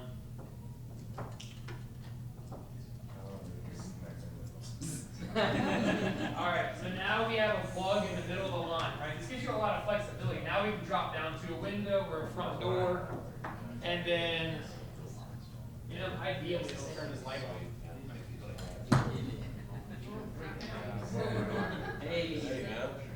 So just like that, you can tap in to do whatever you want. If you're dropping from a roof to a fence or something like that, all you do is, we call it putting it in line. The guy say, hey, throw me an inline, I need an inline. And it seems more complicated than it is, but all you need to know is being able to put a plug in the middle of your line anywhere on a house makes it extremely customizable. There's some really sketchy stuff that works. I will tell you, you can do a male-to-male plug. It works. As long as you have the polarity right, it works. Female to female. You'll end up in a weird situation sometimes where you're like, man, I don't know how I ended up here where I only have, you know, a female over here and a female over here, but like, I need a male-to-male. And your head is counterintuitive because you've never been able to go to the store and buy one of those. But it works, and you can make them. You can make whatever you want. And the worst that's ever going to happen is you will trip your GFI, and you're like, well, I guess I got one of the sides mixed up. But yeah, one of the best things we learned after our first couple of years was that we can do male to male and female to female. Like, you can just get wild. How do you do male? Instead of you putting a female on one end, you just get two males. And it literally works the exact same. So the point on either end, instead of a yeah, so male, you're running male, male. Yeah, say you're in a house and you end up in a spot where like you have an inline female, but you're going out to a tree in the yard, that when you put the mini lights, you only put the female on the ground because you didn't think about putting the two-way on the ground. So you put the wrong side on the ground first. So you have a female inline and a female plug on your tree, and you're like, oh, I can either redo the whole tree because every strand's backwards, or I could do a male to male. And then we'll get the job done. And it won't cause a fire. The worst you're ever going to do is when you do takedowns, you might find one of these plugs that's like a little toasty sometimes, you know. Not Nothing caught on fire. and like some irrigation foundation got in there, and also the plastic. Back to that OSHA. Hey Ryan, how do you, Think of that, like, like, we have a make lot of it siding, like like, not correct or anything. You super glue, like, if you're going around a window on the side, like, how do you connect them to siding? Like a vinyl siding? Yeah. It's up to you. I mean, I just probably wouldn't do it. You could super glue them. I would be like leery about it if it will melt. You like, what I tell the guys is like, hey, find a spot in the corner behind the air conditioner and test the glue gun. You've never glued this kind of house yet, or like, you know, or if it melts, no one's gonna notice. Go test it out. Don't start by testing it right next to the front door. Let's go find a corner somewhere hidden. Do we have door hangers for anything like this? We do, yes, for Christmas lights, yeah. Oh, nice. But I gotta change one of the pictures because he said not to use wreaths, and there's a big wreath on it. Oh, okay. So we gotta change that. And like I said, you can do wreaths. You can also make a lot of money selling these bows, but it all takes up a lot of room. It's not year one, right? Don't get Yeah, I mean, if I had my recommendation, it would be never do read or just don't do it. Right, it's not good, it's not good. Yeah, I mean, if you wanted to, you could sell them, tell the customers, hey, for 200, you can own it. The bigger problem is with the wreaths, you're gonna take your guys and you're gonna say, hey, I need you to take this drill and drill into the brick house or hardy board or stucco, like find the studs. Yeah, how much do you, like, I trust my guys to go drill in the mortar joints of a house and hang a wreath with Tapcon screws. Do you trust your guys to do that? We all have different level guys. If you don't, just go off of wreaths. It's easy. They can do this other stuff without ever talking to you.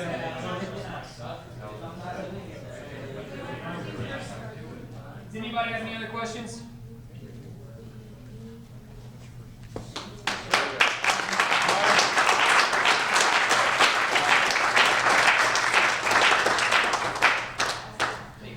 If you guys decide to do it, if you need help throughout the season, just message me on WhatsApp. Like I said, Dylan's done it too. He's a good resource.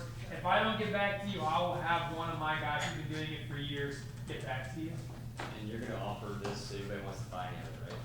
Yeah, I don't know. I know Kevin wanted something, but I'll give him first dibs. I'm not. Somebody else does that. Always forward mine. Yeah, I'm not mailing any of it back to my shop. So whatever's here is available. Tools, materials. Well, wait, that's the drawing material right there, right? Make that the drawing price. No, he's gonna, nobody buy it. Oh, I already Hey, Ryan, when you're,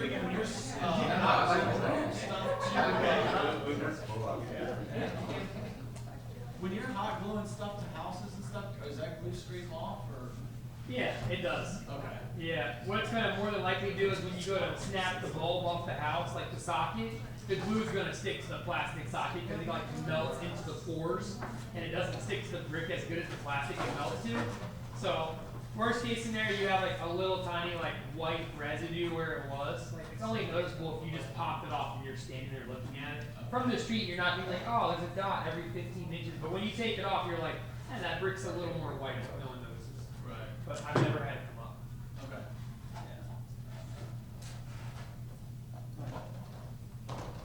We're good. Dinner then? Rendezvous. I'm sure a lot of people are